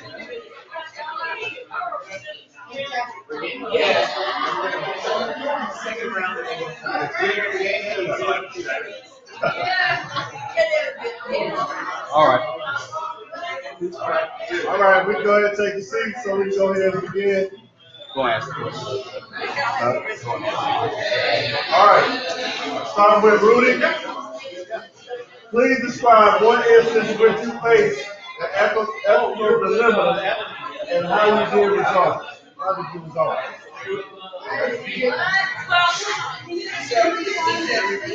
Can you describe one instance where you faced an ethical dilemma and how did you resolve it? You never know what you're going to get when you ask a question. So I coach a U5 soccer team.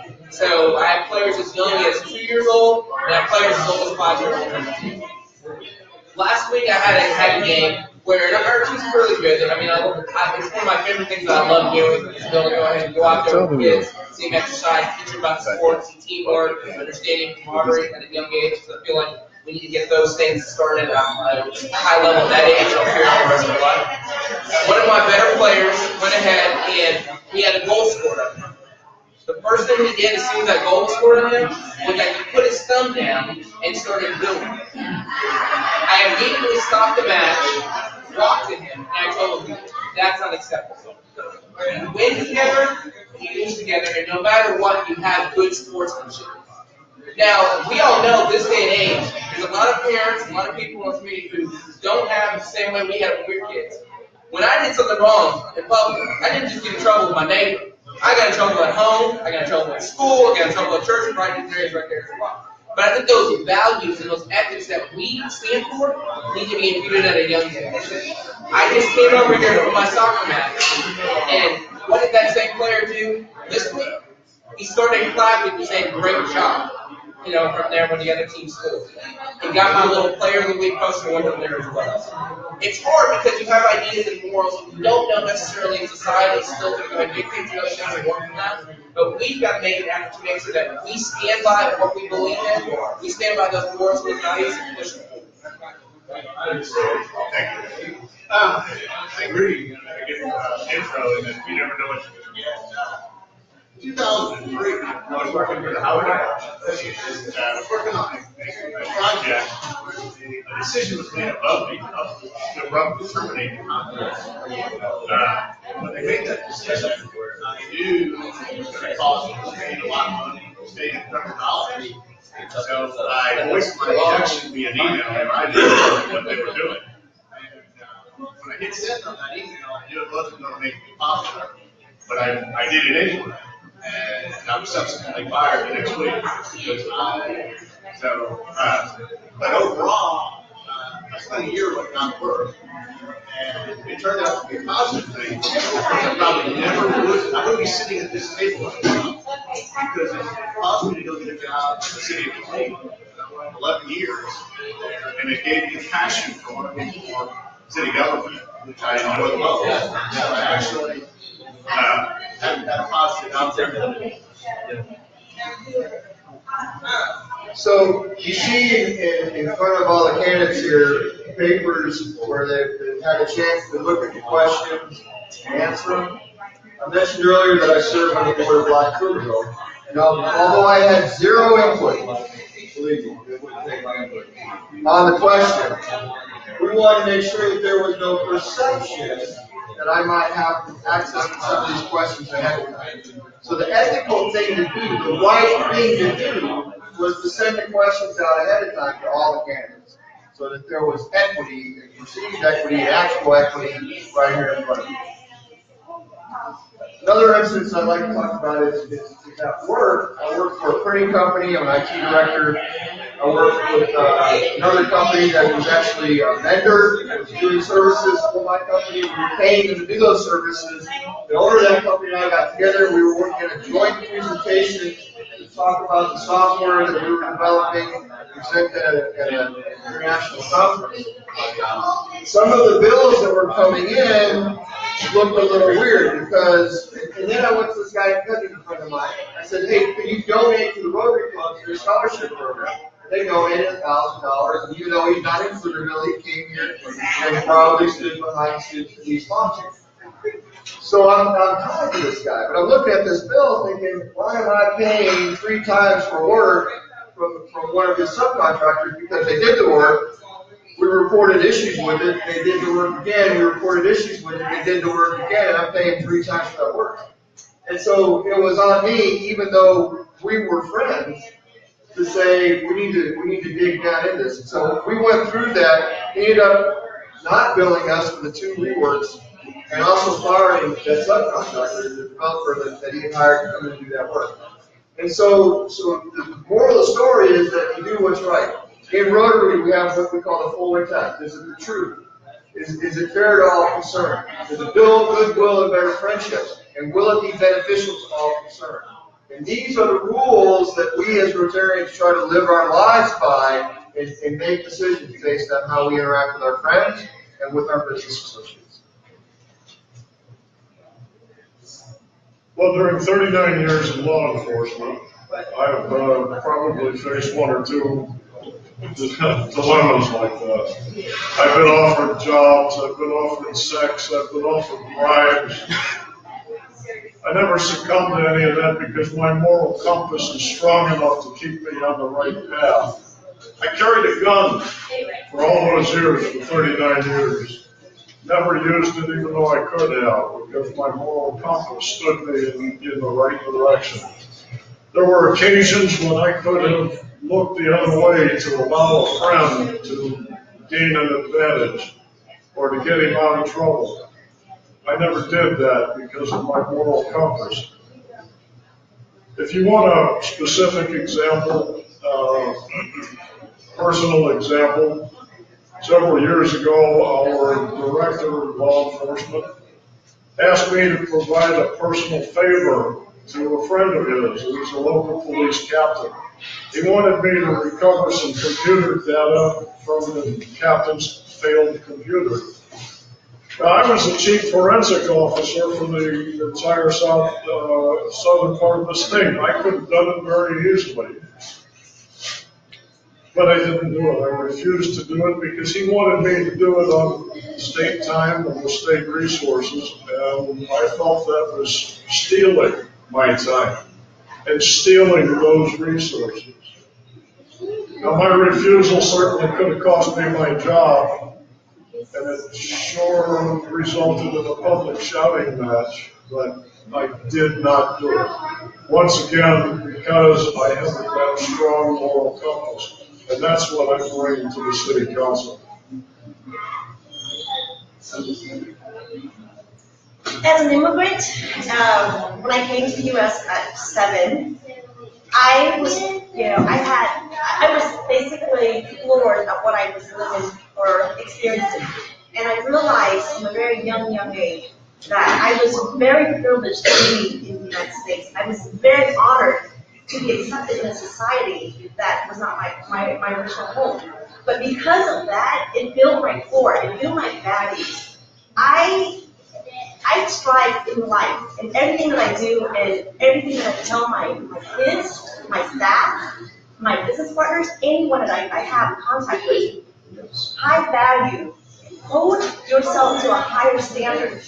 That is how I live my life. That is how I basically teach my children to live life. So for me to ever have to encounter any type of ethical questions, that never crosses my mind, because from such a young age, I've already knew what I wanted to do in life. I already knew that there is no shortcuts. There are no taking advantage of people, because at the end of the day, you have to look at yourself in the mirror. You have to sleep with that person and realize, did you do everything that you're supposed to do? And did you take advantage of the people that can be taken advantage of? So that is something that I live by my own moral codes and my own moral standards. And I hope that through life, I will continue to never, ever be pressured or be put in a situation where I would go against every grain of my fibers of who I am,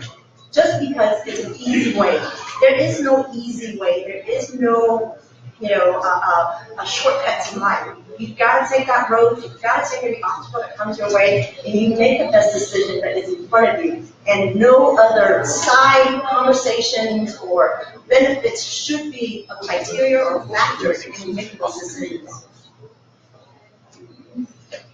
Recently, I've been encouraged to bring a suit against several prominent members of our community against another candidate. And I refuse to do so. I've refused it on numerous occasions, and I will continue to do so because I don't believe that, ethically speaking, our democratic process should be settled in it. So that's what's been weighing on my mind for the past 2 months, and I just want to let everybody know that I don't believe that we should settle our democratic process. All right, starting with Victor, then going down to Jeff.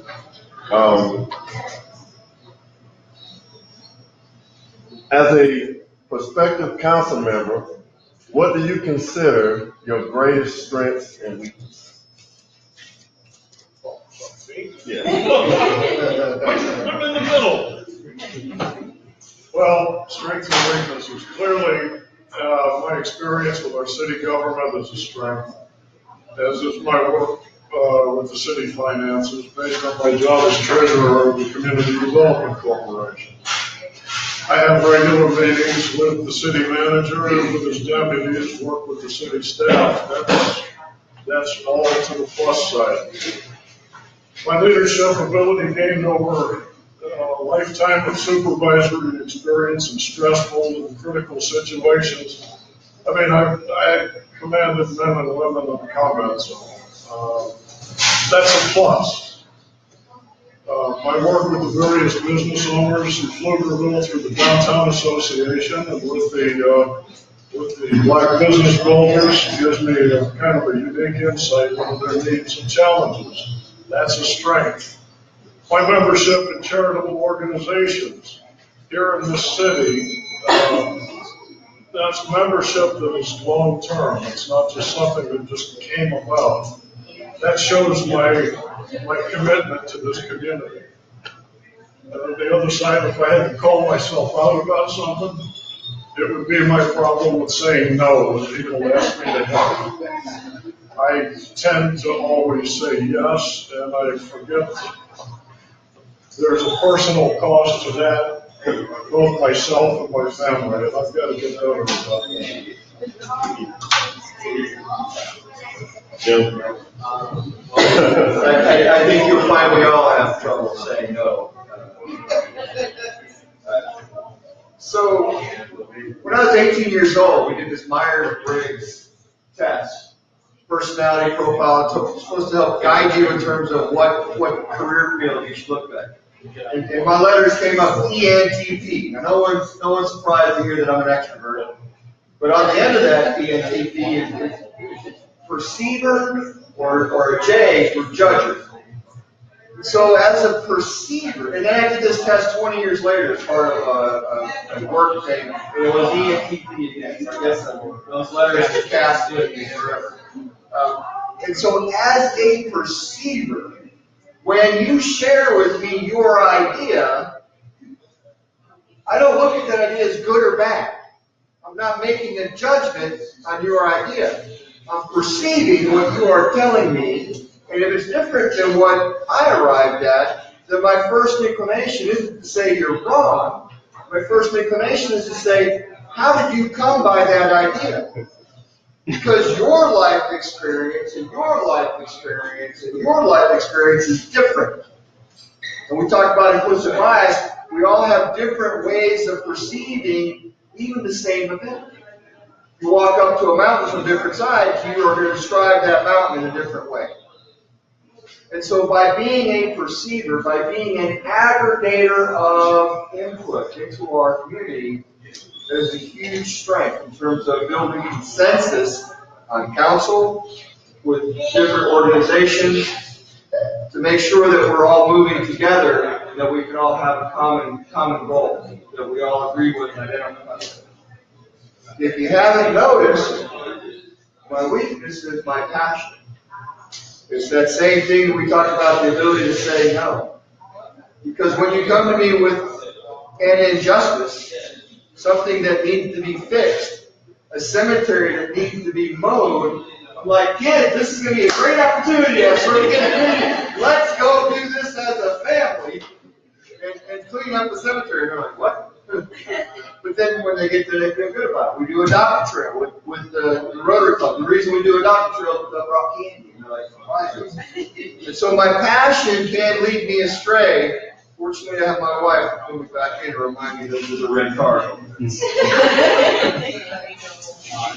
I think probably my greatest strength as a prospective council member is I'm an engineer by trade, and I like to solve problems. I like to solve problems. I like to implement solutions. And there are so many of these ideas and things that people talk about. And I've done a lot of these projects. I call it an engineering role. I call it cradle to grave. I'm taking them from a preliminary scoping, I've written reading sources, turned into grants, surveys, taking them all the way down to I understand making the operation. I have a passion to do that because I like to see improvements. I think probably my biggest weakness is probably I'm a procrastinator. My signs are going to come up maybe on Monday. I'm probably the last person this table that's put out signs. Every one of those people that start putting up my Christmas tree a few days before Christmas. So I'll try to improve myself. I'd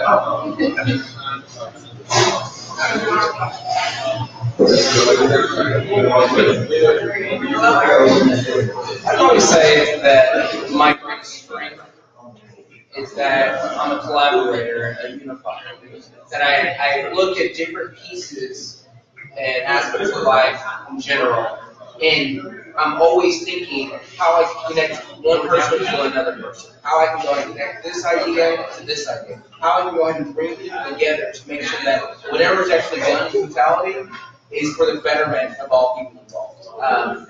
For example, when we went ahead and we were looking at creating Costco, they came to the fire department and they needed to ask us for permission regarding this issue.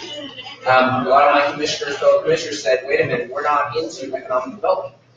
Well, I said, well, technically, we really want to benefit from sales tax as well, and so we are an economic development business. Additionally speaking, our biggest charge, our biggest most important thing is to provide the best resources and valuable things to the citizens of Pflugerville. In doing so, and partnering with the city to go ahead and get that done, that's why we get it and we move forward with that. Same thing with the ISD. When we're looking at, we need to go ahead and get more firefighters involved who hear about the city, who are going to be ingrained in the city, and will be part of our department and trained in our ways. Well, you know what? We have an ISD right here.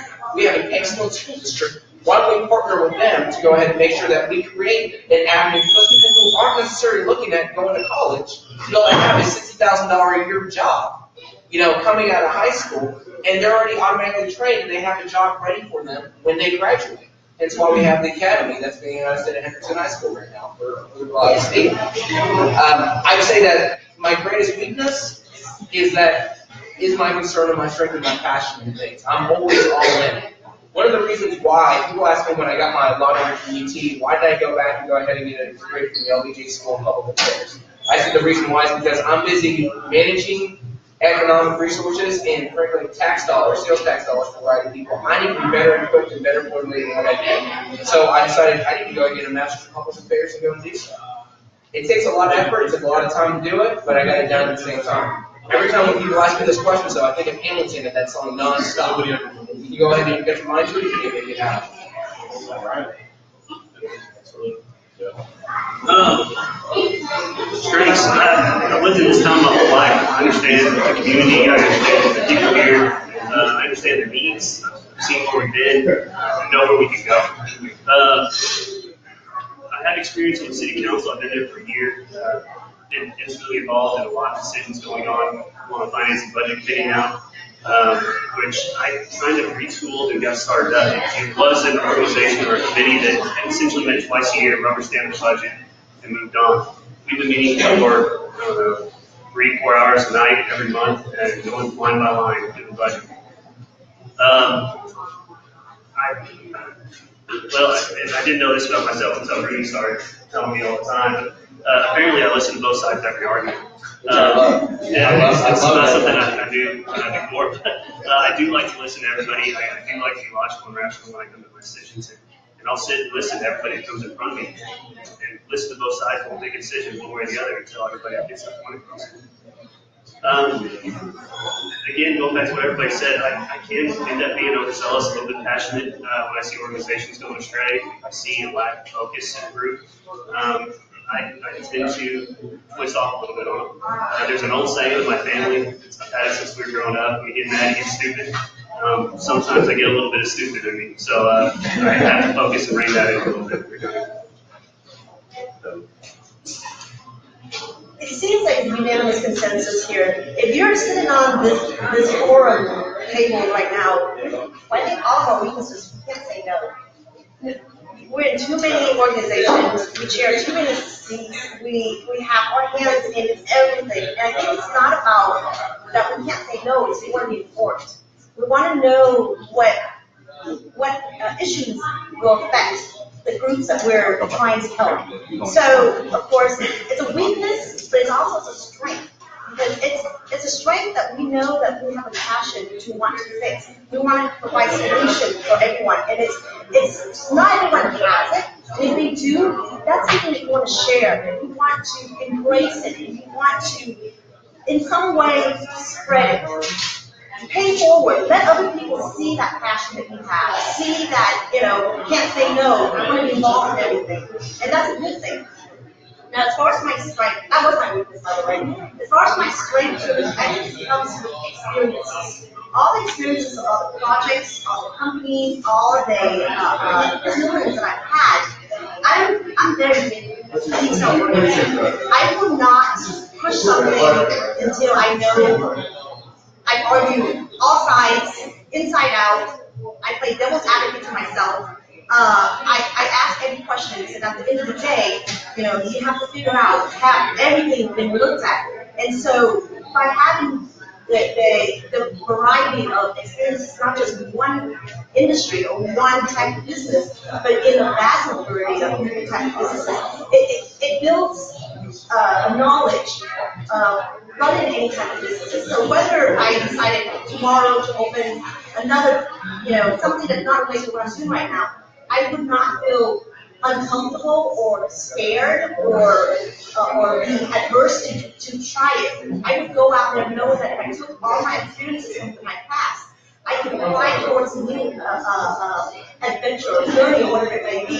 And so this is something that I would love to be able to share with being on city council, is having those experiences that I can basically provide through my own and explain and hopefully help everyone to not necessarily see my way, but all the other problems or issues that might be arising. Because believe me, I am a devil's advocate. I will ask that hard question. I'm not afraid to.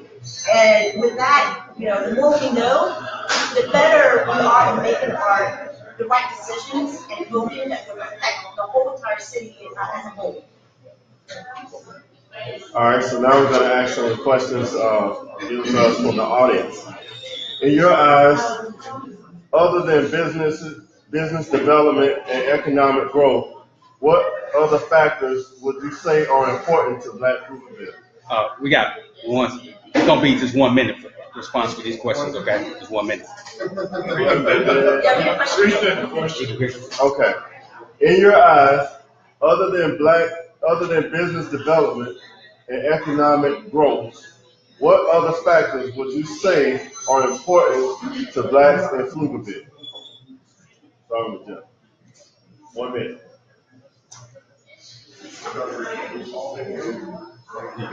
Alright, so other than business and economic growth, what are other factors?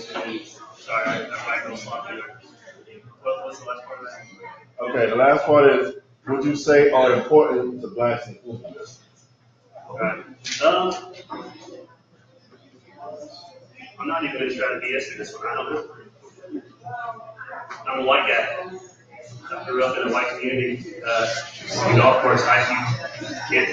I don't have an answer. what I hope you will do is listen. I think that's the best thing I can offer up in this situation. Whatever problems y'all have, what's going on in the community that stresses you out or you feel that need to be fixed. That's what I can offer my ear and I can offer my support and guidance. But other than that, I don't have anything that especially that me as Black man and blue dog. Was that? Education. So about a few weeks ago, I attended a Abundant Church event on racial discrimination. This was in the wake of Pflugerville incident, and before Hurricane Harvey kind of took the center of the whole entire controversy. I realized something. Education is the key, and it's not necessary. Again, it's not a black and white problem. I think it's a problem in general. Now, if we can educate our youth to reach within themselves, to think beyond where they're at right now, tell them that whatever their dreams, whatever their desires, and provide them with the proper motivations, counseling, resources to encourage these children as they go through life that don't give up. So with proper education, I think we create a brand new society where people who are proud, doesn't matter what race you are, what color you are, and that they can achieve whatever they want as long as they put their heart to it. And of course, with the proper guidance from family, friends, pastors,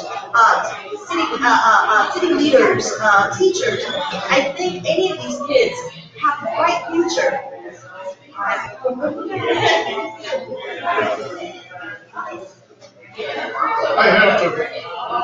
to agree with that. One of the main concerns would be educational opportunities and ensuring the continuing education of our youth. Also, recreational opportunities, providing a sense of community here in Pflugerville. Again, it doesn't matter whether you're white, black, Asian, or whatever, but a sense of community is exceptionally important. We have a wonderful community here. The city of Pflugerville is the 12th best place to live in the United States. The 12th best. It's the 98th safest place in this country right now. We need to continue on those paths. We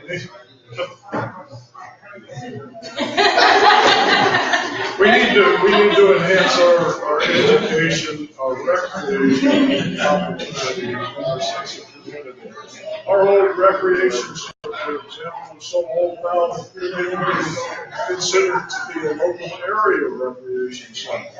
We need more things, more places where our city members can get together and enjoy themselves and enjoy their sense of community. Look up on Wikipedia for sense of place. Geographic areas within our community are associated with emotional feeling when you enter that area. With your church, when you walk through that, an emotional feeling that you feel that sense of place. We have the opportunity to create more sense of places within our community for all members, starting with things like a gazebo at the Color District Cemetery. You walk into that cemetery, there is a sense of place associated with that cemetery. Historical, if you think of the commitments of the citizens that are buried there made to our community, there is a true sense of place there. Our recreation facilities, our basketball courts, are combating with our seniors who are playing pickleball at the same time we want to play basketball. And so we need to be able to create a sense of place for our seniors to go and have the ability to play pickleball and hang out with seniors, or a rec center where there are basketball courts where the kids go. If the seniors want to go see the kids, they go there. If they want to go hang out with themselves or walk on the cantilever walkway, we need to think about creating a sense of place. I'm glad Jeff went first, because I think I don't really have an answer to that question. I think, I'm the white person. But one thing that is a passion of mine,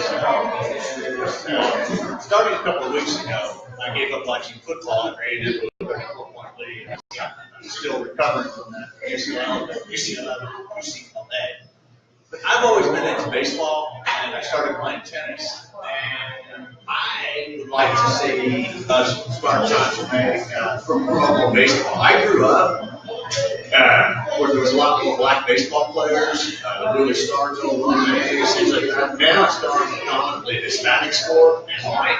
And the reason I like baseball is I know this is Texas, and you can play a lot longer. And sports like tennis and baseball are also sports that are less prone to concussions and things like that. So I'd like to see more of a promotion of those type of non-contact type sports.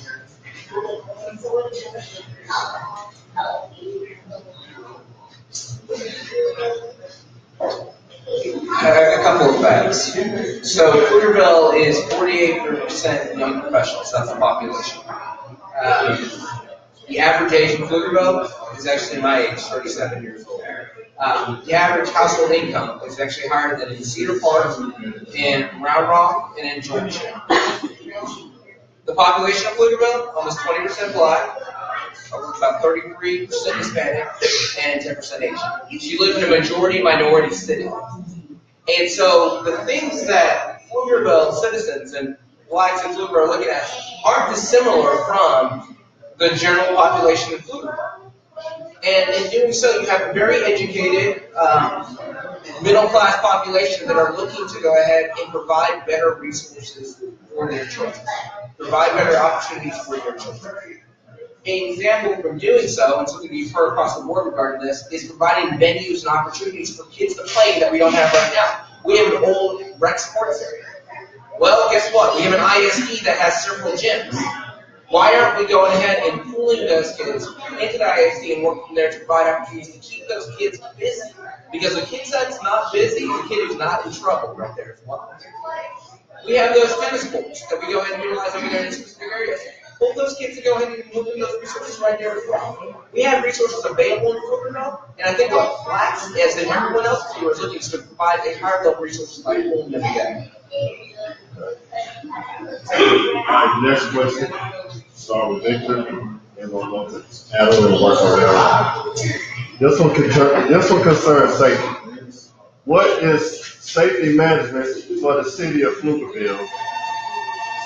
And what safety emergency plus plans does Pflugerville have? I'm trying to read this. Does Pflugerville have in case of disaster? Let me read it again. What is the safety management for the city of Pflugerville, and what safety emergency plans does the department have in place in case of disaster? Well, that's an excellent question, given the timing.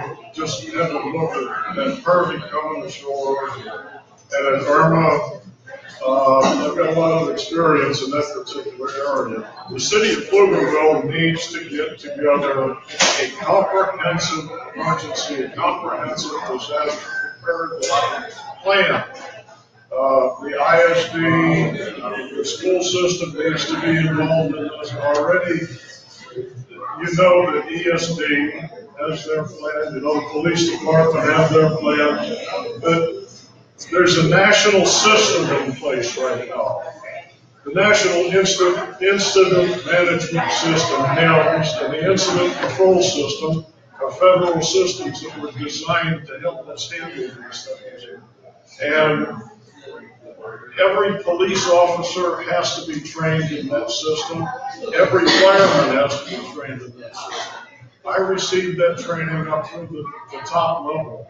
And I know that the city of Pflugerville needs to get those plans implemented, and that the mayor and the council need to get on board. They need to get this training, because in the time of emergency, the mayor becomes the incident commander overall. He's the one who has to make the city's decisions.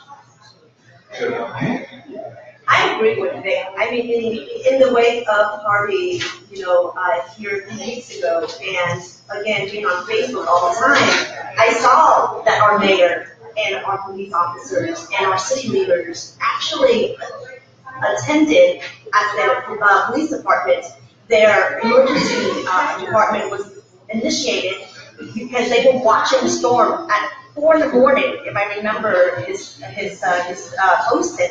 So there are already plans for all these the city leaders to be aware in a situation when there is safety involved, when there is a potential disaster involved, that they are there to basically facilitate and take hold of the possibly commotions or the chaos that may arise because people just don't know what they have to do next.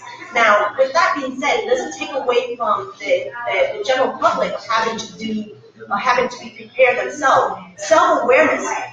Schools, they need to do more of these comprehensive drills in situation as the city continues to grow and the environment become harsher. We're going to face a lot of disasters that that we've never seen before in our lives, but it will happen. But I think by being prepared for these drills, being prepared for the disasters, is the only way that we can protect ourselves and not make it become a chaos when that time do come.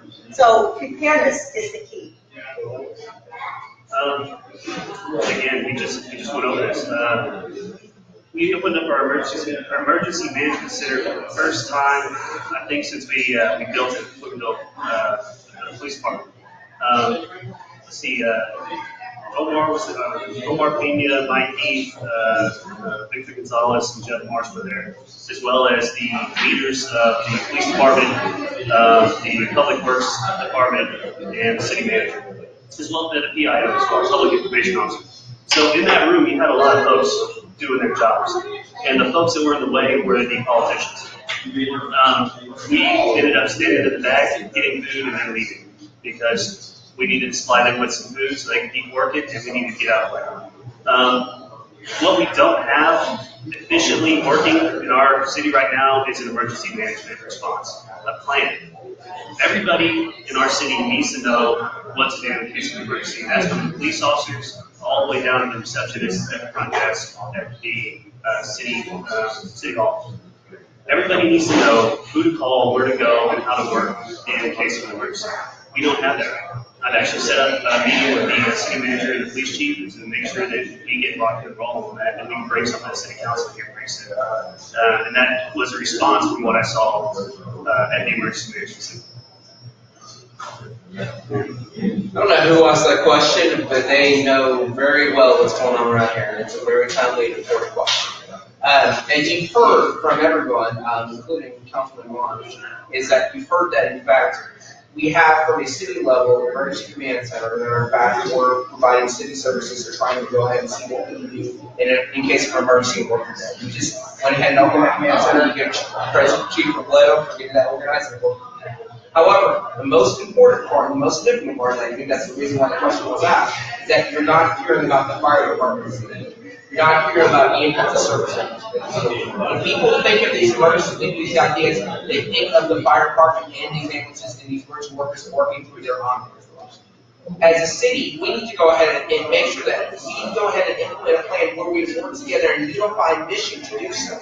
Pflugerville is one of the biggest municipalities that does not have its own fire department. Fire department is something that I'm a commissioner on, is separate from the separate government entity. And we did have a plan before, but that plan was about 35 years old. And it's 2017, and we need to go ahead and adapt that to the system.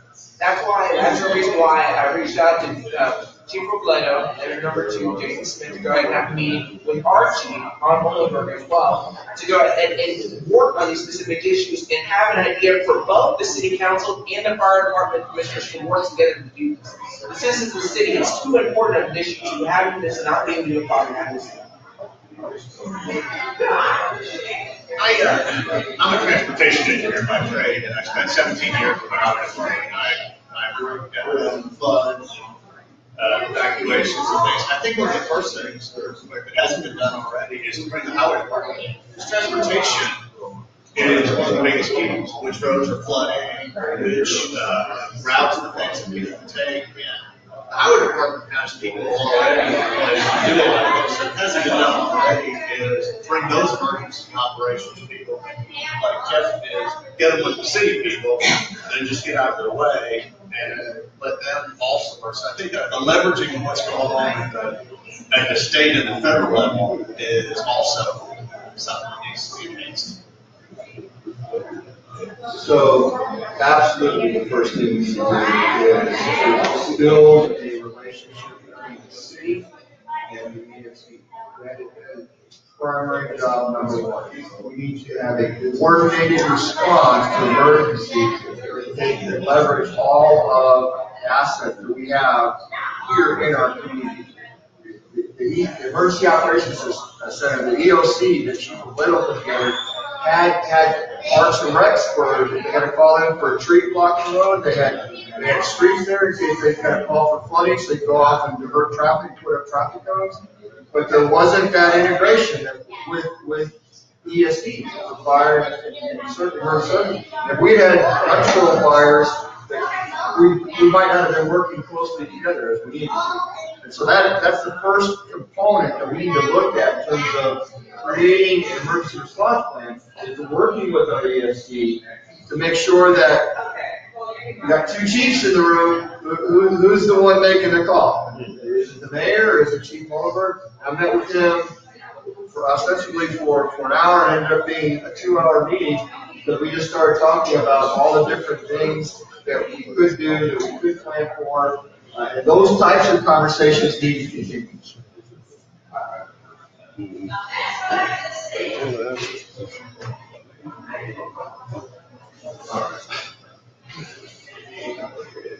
Okay, so next question, beginning with Jeff.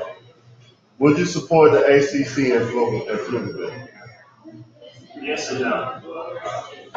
The ACC tax rate is actually pretty cheap since it's the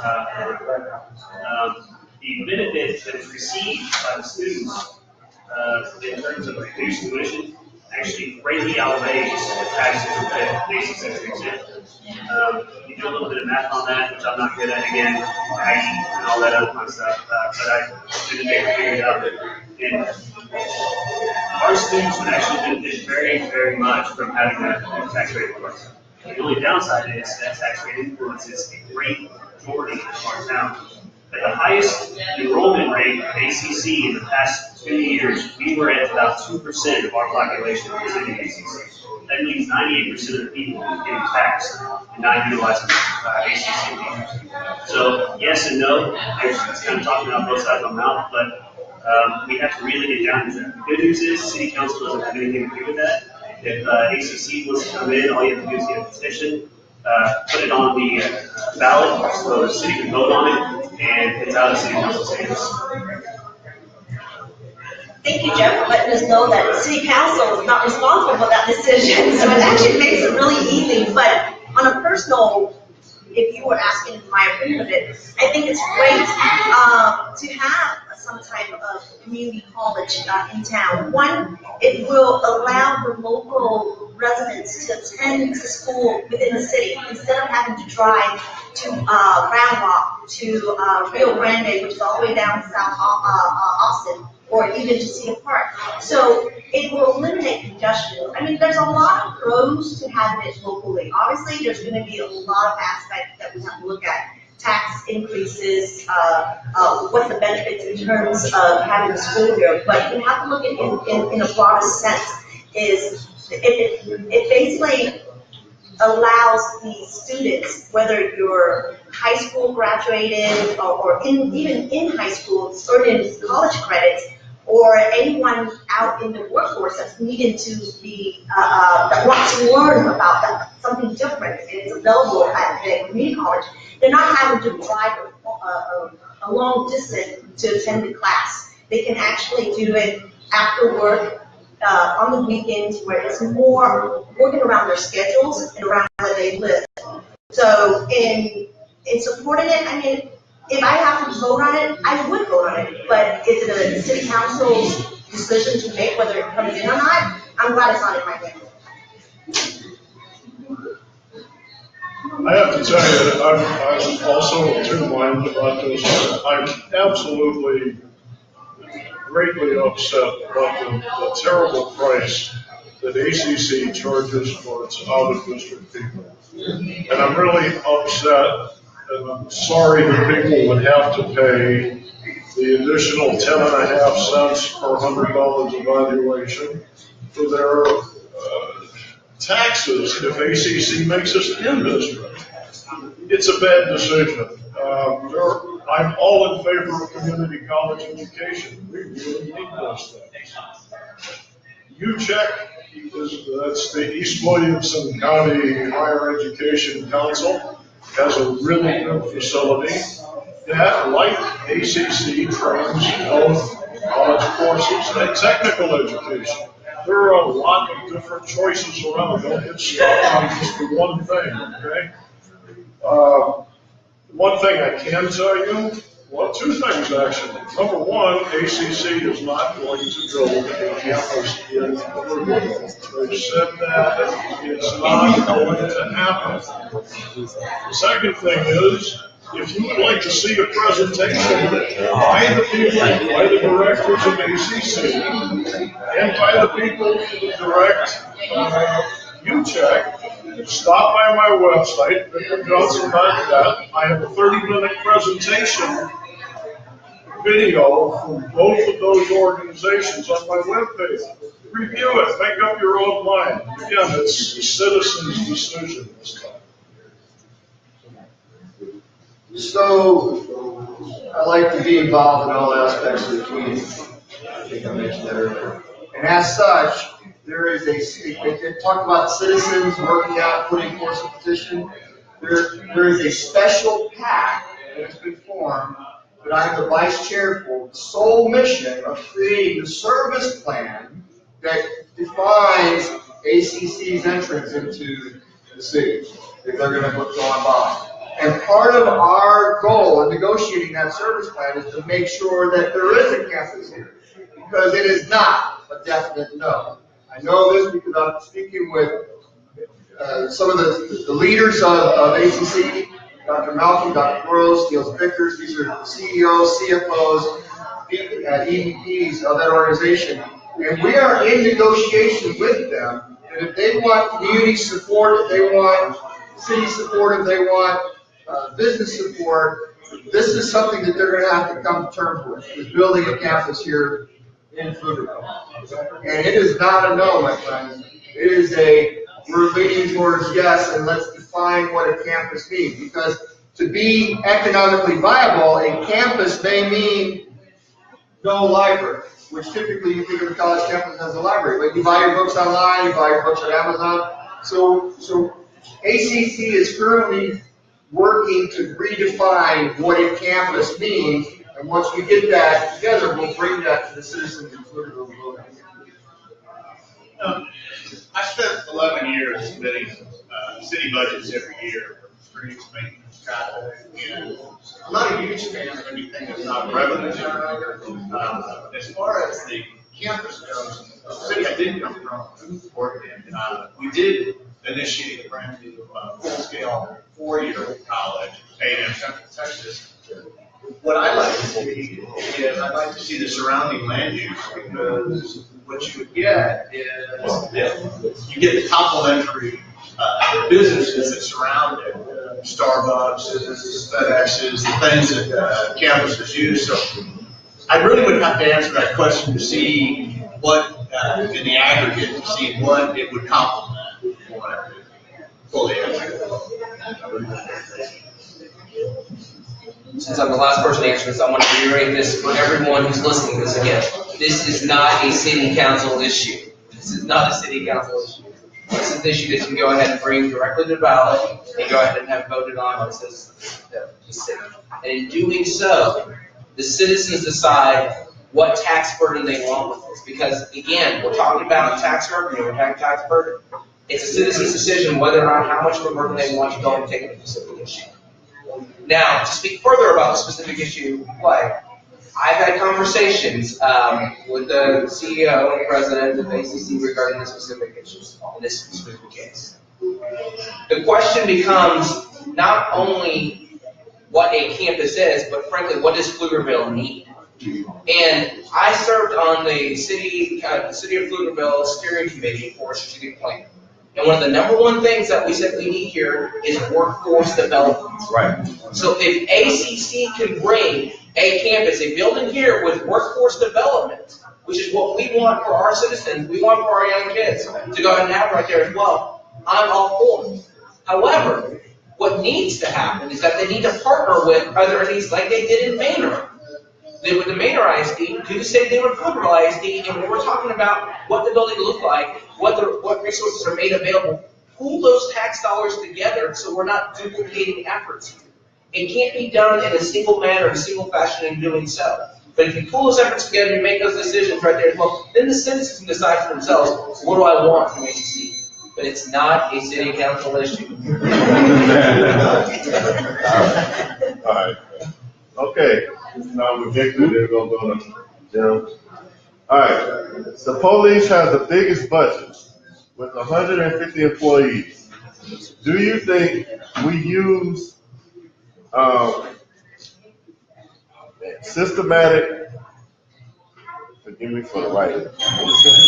Systematic racism. Racism. Who's the question belongs to? Okay, I'm sorry. Let me repeat. Okay. Consider the police has the biggest budget with 150 employees. Do you think we use systematic racism in Pflugerville? And then if so, what would you do about it? No. Yeah, the city police department is really 37% of our budget. It's, I believe this year somewhere around $13 million. It's a lot of money, and I'm glad to invest that because I've had a lot of experience with police budgets, putting them together, getting them passed. That's one of the things that a police supervisor, police leader does. But as to the question of is there systematic racism in the police department, I've never seen it, I've never heard of it, and I don't believe it to be the case. I think that our chief would immediately terminate any officer or any group of officers that seem to be involved in any kind of systematic racism. And I certainly would never tolerate anything like that. And as a council member, that's one of my concerns, both the police budgeting and police relationships with this community. So there's a difference between racism and prejudice.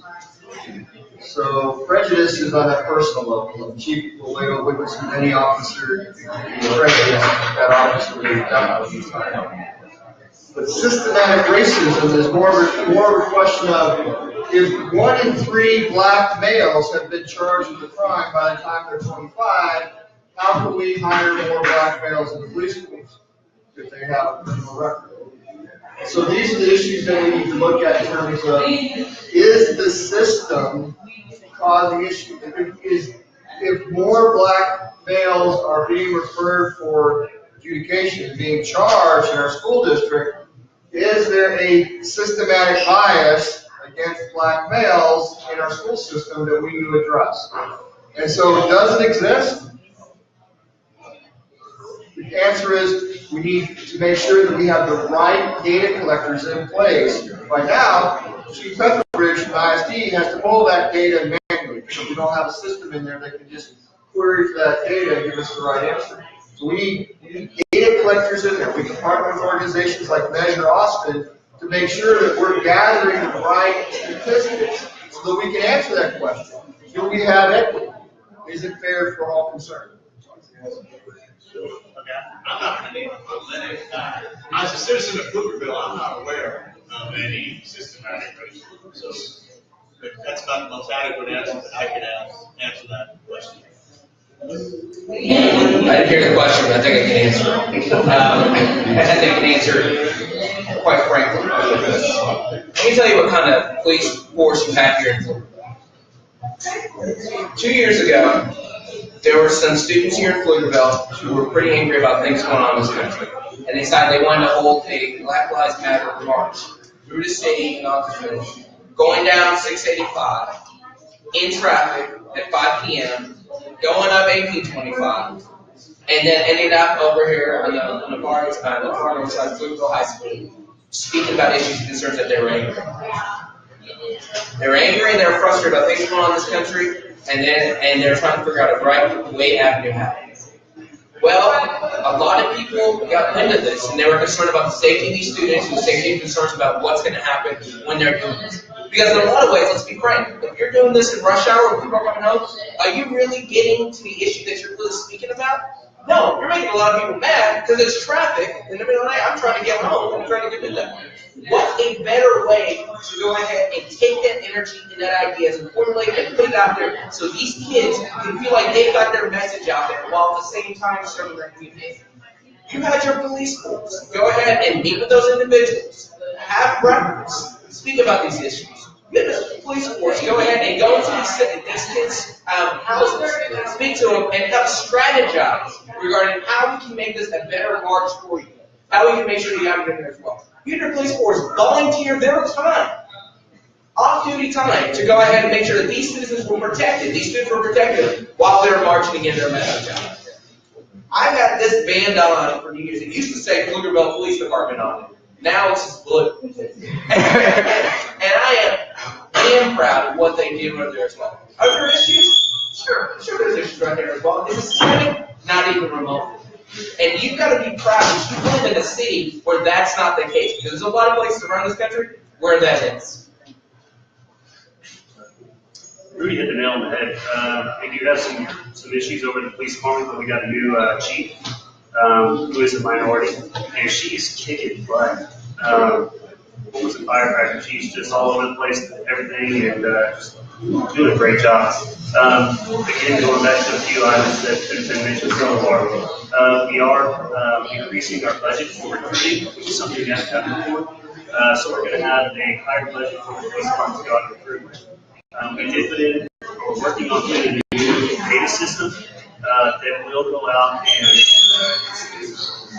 again, I'm not an IT guy, but it collects the information so it's easier to pull, and it's going to take a little while to get in place because we were working probably with 1965 equipment in our police department up until very recently, and we need to, it takes a while to be in place by about March. We need to go back to something Rudy said, we need to have a coffee with a cop, come out, feature your police department, you guys, gals, more than happy to meet with everybody. I do not believe that any racism with our police department. I do believe we have a very well trained, very well appreciated group that does want to do better. I sat down and talked to Chief Miller many times. The last one was at the police department open house, and that was I did talk to her about the proposed budget for police officers, and I think we would get that Pflugerville in the recent years have grown a lot more than we have ever anticipated. And with the growth, it's going to come with safety. And with that means we almost have a parallel by hiring more police officers. Now, when I spoke with Jessica, she had indicated that finding qualified police officers is a problem that they have. They can't go to Austin and take from the Austin County and Austin Police. They actually have the resources going through other cities and other states to bring in qualified police officers. So just by having the budget doesn't necessarily mean they're going to be able to find personnel. It's just because how hard it is. The line of work that a police officer faces on a day-to-day task, it's dangerous. Whether it's Pflugerville, Austin, or anywhere. I mean, the moment they step out of the house, their life is at risk. And for what? To protect the city, to protect the citizens. So I totally, fully will support any budget raises when it comes to safety to the city as we grow. Now, as far as systematic racism, again, I don't think that exists. I mean, I might have more dealing with police department than anyone here just because of the nature of my business. And I've never seen so. I've never been disrespected. They've never ever treated me in any way that is racist in any way. And I know that reading through some of the promotions that has been done with other officers within the city police department, their promotion is merit-based. And I think merit-based is always a great way to judge someone's capabilities. So they have to qualify, they have to be interviewed, they have to look at their past experiences. So it's not just, hey, we're buddies, so therefore I'm going to give you a raise. No, you look at these recent assistant chief officers. they were basically promoted because of their past experience of their services to the community. So I don't believe that exists at all. All right, last question. This is serious. If you do not win, how will you continue to support the city? Let's start with Rudy. I serve in the fire department, ESD. I serve it quite proudly. I've shown a future and a passion regarding to make sure that we have finite amount of tax dollars to manage those, $7 million off the budget. Have a treatment plan, implement the treatment plan, implement it 2 years in advance. So now we have all 4 ambulances running here, specifically here. So I will carry that on, carry on my mission, and everything else that I do. This isn't just about, everyone up here understands that this is about service. This is about community service. And they're proud to go ahead and vote for that after right as well. I don't see anyone here who's going to go ahead and stop serving the community, stop being involved, stop making sure that your ideas and your concerns are all addressed if we're out of the city.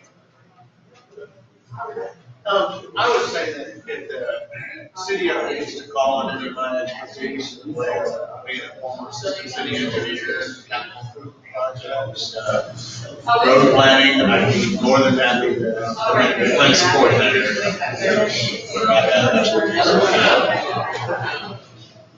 So, I currently serve, I'm a member of the Rotary Club, I'm a past president, and I've served for 5 years on the scholarship committee in terms of raising money and awarding scholarships to our students here at all 3, well now 4 high schools. I'm a member of my HOA, I'm a treasurer. I give back to my community, making sure that my neighbors have an opportunity to meet each other and get out of their houses. National Night Out, we have big events that we have coming up. Currently vice chair of Parks and Rec. I've got another year left on that in terms of looking at our green spaces and developing them appropriately, making sure that our aging inventory of playscapes is adequately addressed in the city budget so that we can have a replacement program for those. I'm a board member of Black Pflugerville, where I reach out to the community that I might not normally have been introduced to, and I've made a lot of new friends and learned a lot of new things in terms of attending meetings and not speaking, but listening to what is said. And sometimes it's hard not to talk, but sometimes it's more important to listen. To understand when someone stands up there, a young black man stands up and says, it just pisses me off to watch the news coverage about this latest tragic event, because all I see is white people arguing under what system of racism I'm going to have to live under. And learning that perspective and understanding what that means. I currently serve on Drive Seniors, a proud board member there, in terms of making sure that our seniors have access to transportation to their doctor appointments and to get groceries, so that just because they lose their license doesn't mean they have to go to a nursing home. I'm currently a board member of the Pflugerville Education Foundation, where we look at opportunities to support our teachers and to create opportunities where they can better serve the needs of our students. And of course, I mentioned that I'm on the special pact for looking at negotiating an appropriate service plan so that not only do we have a campus here, but we have an opportunity that we have a unique campus. For instance, the RN to Bachelor of Science in Nursing program here in Pflugerville, where that brings other students here and brings those dollars to spend here. So it's a dual win in our program. I am committed to Pflugerville. I've been in this community and I will always be a part of it.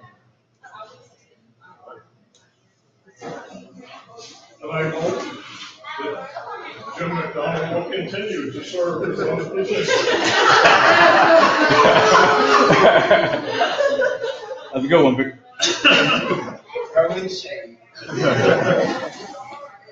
I didn't know this was going to turn into an affair where we're talking about everything that we do.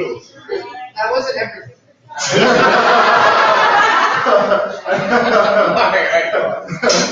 As Rudy said, this is about service. I'm committed to the city, have been committed, but will remain committed to the city. I'm on the Community Development Council Board of Adjustments. the president of the Downtown Association, vice president of the Community and Neighborhood Association, Pete Carl, the president, director of the Pflugerville Police Benevolent Fund, president of my homeowners association. I do things because if somehow or another I don't win this particular race, I'm not going to stop doing those things. I love Pflugerville. I'm dedicated to Pflugerville. And I'm going to continue to serve Pflugerville and the citizens here. I don't have a long resumes that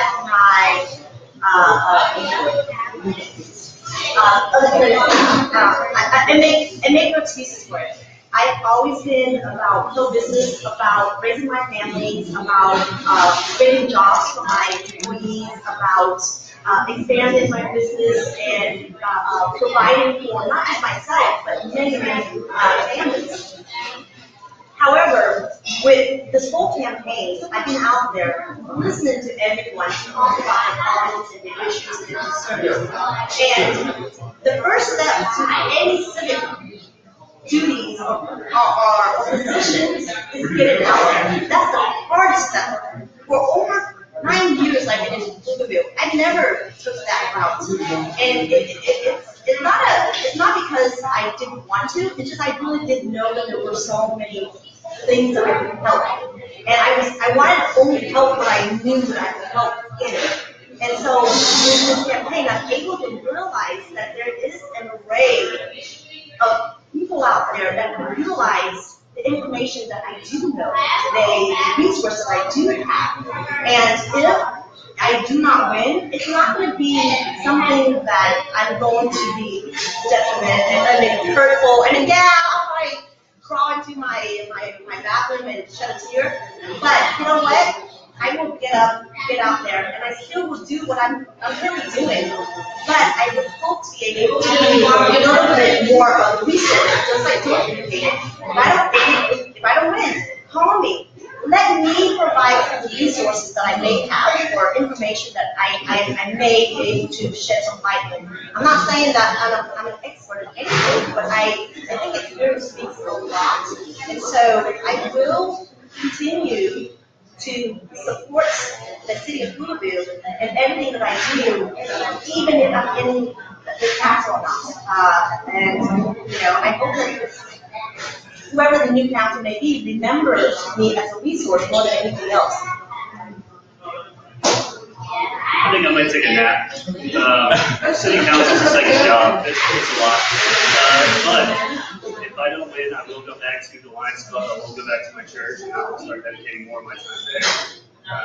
Right now, being on council, there's a lot of stuff going on in the city, and I have been able to rely on members on the Lions Club and the church to show more burden out there. But I'd be able to go back and take more time out with my church once. So this time, we'll turn it back into Sheldon, the host. Thank you all for your answers to all the questions.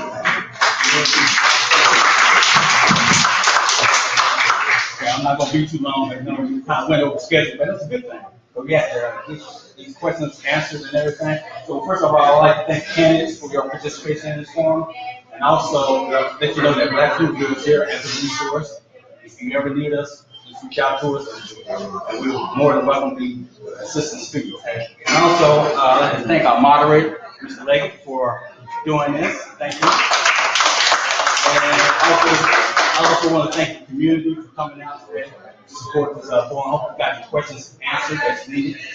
And also our elected officials that came out, Victor Gonzalez, our mayor, he was here. He had leave early, he had to go with. And our city councilman, Mike Keith, was here. Thank you for coming. And also, I'd like to thank my board members for your support. Alicia, Dawn, Jim, he's right there, but anyway. All right. And also, I'd like to thank Bahadi Chicken and Lounge for hosting this forum. Thank you for that. And actually, I'm going to have Shireen come up here and say a few words about Bahadi. get some information about. Yeah, so hi, my name is Shereen, and basically, Make sure you get on camera. I'm dirty, sorry.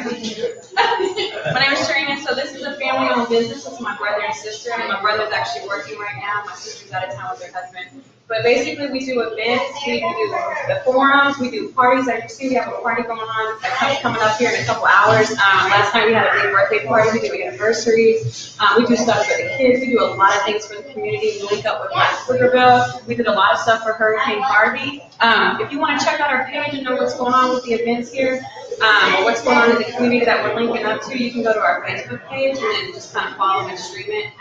It's a Chicago-style concept. My brother moved down here with his wife about a year ago.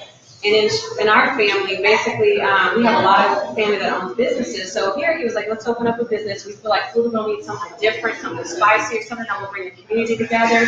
And so they opened about March of 2017. And so we've been kind of going along and going through the bumps and the rides. But come check us out and taste our food.